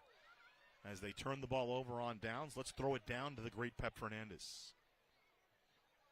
Hey, guys, while the Fullerton offense was driving down the field near the goal line, RCC quarterback Jake Retzloff was actually at the trainer's tent. I guess he's got a big gash, not on his hand, but right above his hand near his wrist. They treated it. They wanted to cover it up. He said, no, let's keep the hand free. So looks like he's going to go back out on offense at least one more time today and try to wrap up this victory, guys. So from the 3, here's the give. Strong rushing. Strong breaks through, makes a couple of guys miss, and up to the 15-yard line. Finally, Harm brings him down. So about a 12-yard pickup and a first down. The sticks move up for RCC, and that's how they closed it out last year. Was a steady diet of Bryce Strong, Jeff. Just push it right up the middle. Churn those yards. And sit on it. Both teams with 1 timeout left, but so up to the 15 got Strong. 1st and 10 coming up for RCC. Retzlaff with the handoff again, slipping up inside. Here, Strong to the open field, and wrestled down from behind just ahead of the 40-yard line. Making the tackle was Kadari K.D. Kearns, the freshman from Flossmoor, Illinois. He's had a good year as a freshman. Older brother, obviously, is Cassius. 49 tackles on the season, coming in 24-yard run for Strong. And that's those big boys up front, too, just teeing off. Anthony LaFrance, Alan Rennie, Big Ed Riley, Ulysses Alberto, and Kyle Scott. I'll throw Wyatt McClure and Chris Mejia in there as well. McClure out there as a tight end right now. Actually, they're going double tight right now. Yeah, Strong with 85 yards on 8 carries. Strong again spun down by Harm. He gets up to the 44-yard line, 5 more yards. 2nd and 5 coming up. So another solid game from Bryce Strong, like you said, who last week was really just a dominant factor on the ground for the Tigers. And remember, everybody, go to the Festival of Lights. It'll be going on through January 31st. It is fantastic down at the Mission Inn. December 31st. Donovan Harvey is now the running back. Retzlaff on the far side. Far slot, Norbert Espadron. Norion Espadron to the near slot is here's Harvey dancing. He'll traverse over the 45 up to the 46. 2 more yards for him as the clock starts to melt down towards 60 seconds remaining, and the Tigers can feel their trip coming up. They'll travel up to Northern California tomorrow. Start spreading the news. Jeff Gorham. I'm excited. I'm telling you, they're going to 172 yards for Fullerton on the ground and 116, 90 of which have gone to Bryce Strong. So Strong is the running back again. Strong spins to midfield and finally pulled down as he gets into Fullerton College territory. Eric Hale making the tackle, the freshman from Newport Harbor. Isn't that where Connor goes to high school? Yes. Newport Harbor alum. My son, a junior on the surf team there. Well, here we go. And after 3 times falling to the Hornets in the SoCal final, Tom Kraft has settled all family business here this afternoon at San Bernardino Valley College. And think of it this way, his overall record, he has 18 losses at RCC, 3 of which have come to Fullerton. Well, in the final, yeah. seven overall. Yeah. Because they've won 7 of the last 10. So 7 have been against Tom Kraft. So Barzini, Philip D'Italia, Mo Green, Cuneo, Stracci, they're all handled tonight as the final gun sounds here at San Bernardino Valley College Stadium. RCC 31, Fullerton 17, and just a great clash between 2 great programs, and the Tigers go to 12-0. They will play for the state championship next week in Northern California. Unfinished business, Ghazal Hassan, a national championship, a break, and then a loss last year. They're going back for pay dirt. 3rd straight trip to the state final for Tom Kraft and RCC, and just what a job he's done putting this together. All the adversity this year, no home field, no home practice field, no home locker room. 30 players couldn't enroll because of some delays and some administrative stuff, but still, Tom Kraft and the Tigers get it done. They'll play for a championship next week. And, there's going to be some comparisons from, a couple years ago when they won that national championship.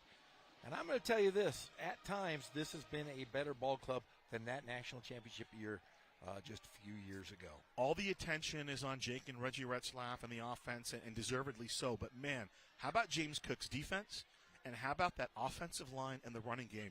Those two areas were the biggest reasons that the Tigers kind of took that step up in the second half. After a couple of close losses, they had a close shave against Canyons. They had a close shave against Mount Sac.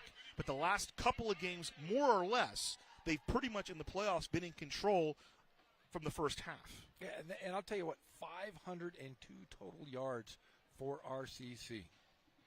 We'll go down to the field. Pep Fernandez standing by with Tom Kraft, and I believe he's also got Jake Retzlaff with him. Yeah, hey guys, Coach Kraft here, and Coach, congratulations on reaching the state championship game again. In the second half, the defense was fantastic, especially here on that last stand. What can you say about the defense today? Well, we were opportunistic again. We bend but didn't break down in the red area. I thought that was the key to the game. When the field shortened down there, we were really good. But we have got to play smarter and get our special teams. We can't go on and have success if we don't get that shored up. But I thought our offense got off to a great start. Jake did a good job of managing the game. We had a rough third quarter where they started to get back in the game. But overall, really proud of the guys, what they've been able to do with a lot of adversity and how they persevered and showed resiliency when we don't have an ideal situation for preparation and practice. So I'm really proud of our team. Coach, one quick follow-up question. As you go to the state championship game, it sounds like the best is still to come maybe for the Tigers team. Maybe we haven't seen the best they can perform this year. Well, I don't know. We've got a target on our back. Yeah. We played all the best teams in Southern California and answered the bell. I thought we were a little bit behind the 8 ball today, maybe even a little underdog. They got a great team. They beat a great team last week in Mount Sac. So I'm just really happy for these guys, and now we get to go up to Northern California and see how we do. Coach, congratulations. Appreciate the time. That's RCC head coach Tom Kraft talking about today's big win, 31-17, the final score. And as he mentioned, the Tigers do know they will head to Northern California to play in that state championship game. That is 3 consecutive seasons now for the Tigers to reach this point of the year. Gazal, Jeff, back to you. All right. Thanks, Pep, and thanks, Coach Kraft, doing a great job again this year. And you mentioned all the things, Jeff, he talked about the special teams, but, man, what a special team overall they had this year. When the defense needed a lift, the offense gave it to them.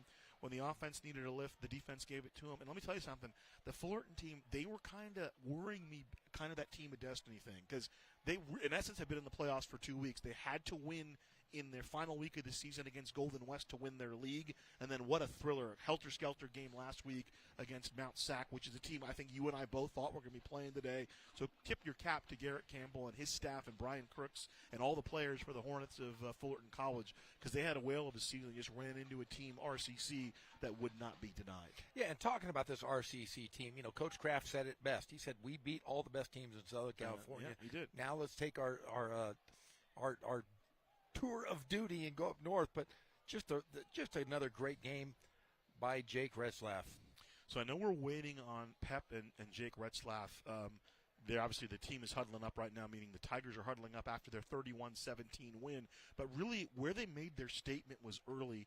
Jumping out to that early lead did a lot of different things for RCC, allowed the defense to dig in, and it kind of made Fullerton go away from what they did well in terms of running the football. They were able to get back to it as they made the game a little bit closer, but those early scores were big for the Tigers. Yeah, and it goes down to coaching. I mean, every single week we see a different wrinkle in this offense. Last week we saw it was an off. They ran a little bit of with the tight end set, so they ran them as H-backs. Today it was more, hey, we're going to get the ball in the flat. It's a different offensive team and a different offense every single time we've seen. Just an update. We're going to go down to Pep. He's got Jake Retzlaff, American River, and San Mateo. It's the Bulldogs of San Mateo leading 22-5 with about 10 minutes to go in the fourth quarter. With that, we'll throw it down to Pep Fernandez and Jake Retzlaff, the winning quarterback. Hey, what's up, guys? Jake here. Jake, congratulations. 28 first-half points proved to be the difference. Just your thoughts, feelings going into a state final now. Man, I got to get up to the guys up front and our defense. They really held strong today. Those front five, they're blocking for me, and they're doing a great job up there. And our defense held strong in the second half and won us that ball game. That's what it was about in the second half, is our defense held strong. So you go into the state championship game. You got the perfect season intact. What would it mean to you, this program, to finish the job next week? Man, it mean a whole lot. I mean, you can't put that into words what that's going to mean to us, and we're just glad we got the opportunity to go do it. We're going to give ourselves the best chance to go win it up north, and we're excited to go up. I appreciate it. Thank you, Jake. Great game, man. Jake Retzlaff, quarterback for the RCC Tigers, and I know Coach Kraft over there is about to talk to his team as they enjoyed this one for a little bit, and then as you guys gave that score update for the Northern California schools, it's almost time to make that trip up to Northern California for the state finals. Guys, back to you. Well, if they go up to San Mateo, the pregame, nothing against American River, but the pregame meal, there's some nice spots up there in San Mateo to go get dinner. There are some fantastic places, and of course, I'm a man of all food. Anything you see, I will eat. That's what I like about San Mateo. You can go fine dining. You can go super casual. So there's a lot of range down up there, and that's more than likely, unless there's a dramatic turnaround, where the RCC Tigers will travel. If you just joined us, Southern California final is said and done, and it's the RCC Tigers. They're standing at the top of the mountain here in Southern California. One step left in their journey to get back to the state championship. 12-0 on the year.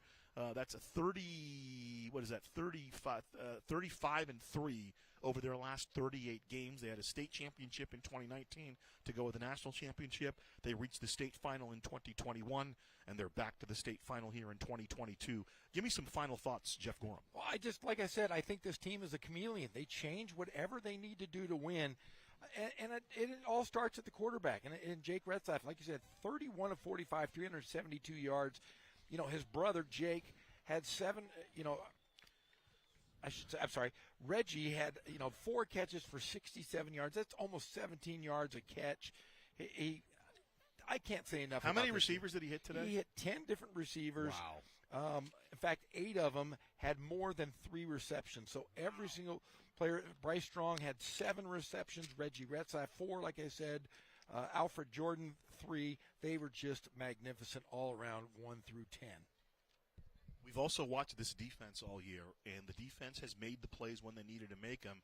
And 3 fourth-down stops today. They had 3 turnovers in the end zone last week and 3 fourth-down stops. Not only are they playing well, they're playing well at big times. They had a pass interference penalty that put the ball on the goal line there, and they held them out of the end zone. Yeah, and I will say this about the defense. The defense all season long, it has been one guy that stepped up, another guy stepped up. Today, they had so many guys that were involved in tackles. Salu Hadid had 7 tackles himself. Alonzo Gray Hall had 7. Orozco 7 and a sack. They were all part of it.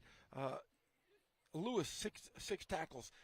Tupou 8 tackles. I mean, these guys were just phenomenal. They didn't make mistakes. Typical RCC teams in the past, they had a lot of penalties. They did have 100 yards in penalties today, but nothing that cost them the game. Yeah, and to be fair, without Aiden Koenig, that really takes out a key element of the passing game for Fullerton College. But I thought the coverage was very good for RCC as well down the field. Marseille Taylor had a good game. Obviously, DeMarco Moore, he almost had that one pick. We thought he was going to get that pick on. And then the corners on the outside, Keithan Gooden, I thought, played very well today. Peterson Lewis played very well today. Great. All those guys in the secondary stepped up. And then you already mentioned all the front 4 and the linebackers. Man, they've been so solid all year for RCC. Yeah, great season and another stellar year for Coach Kraft. Tremendous season for the Hornets of Fullerton College as well. What a great year for Garrett Campbell's crew as well. But the Tigers emerge victorious here, 31-17, and they will move on to the final against more than likely the College of San Mateo. It'll be an exciting clash up there in Northern California next week on Saturday, December 10th.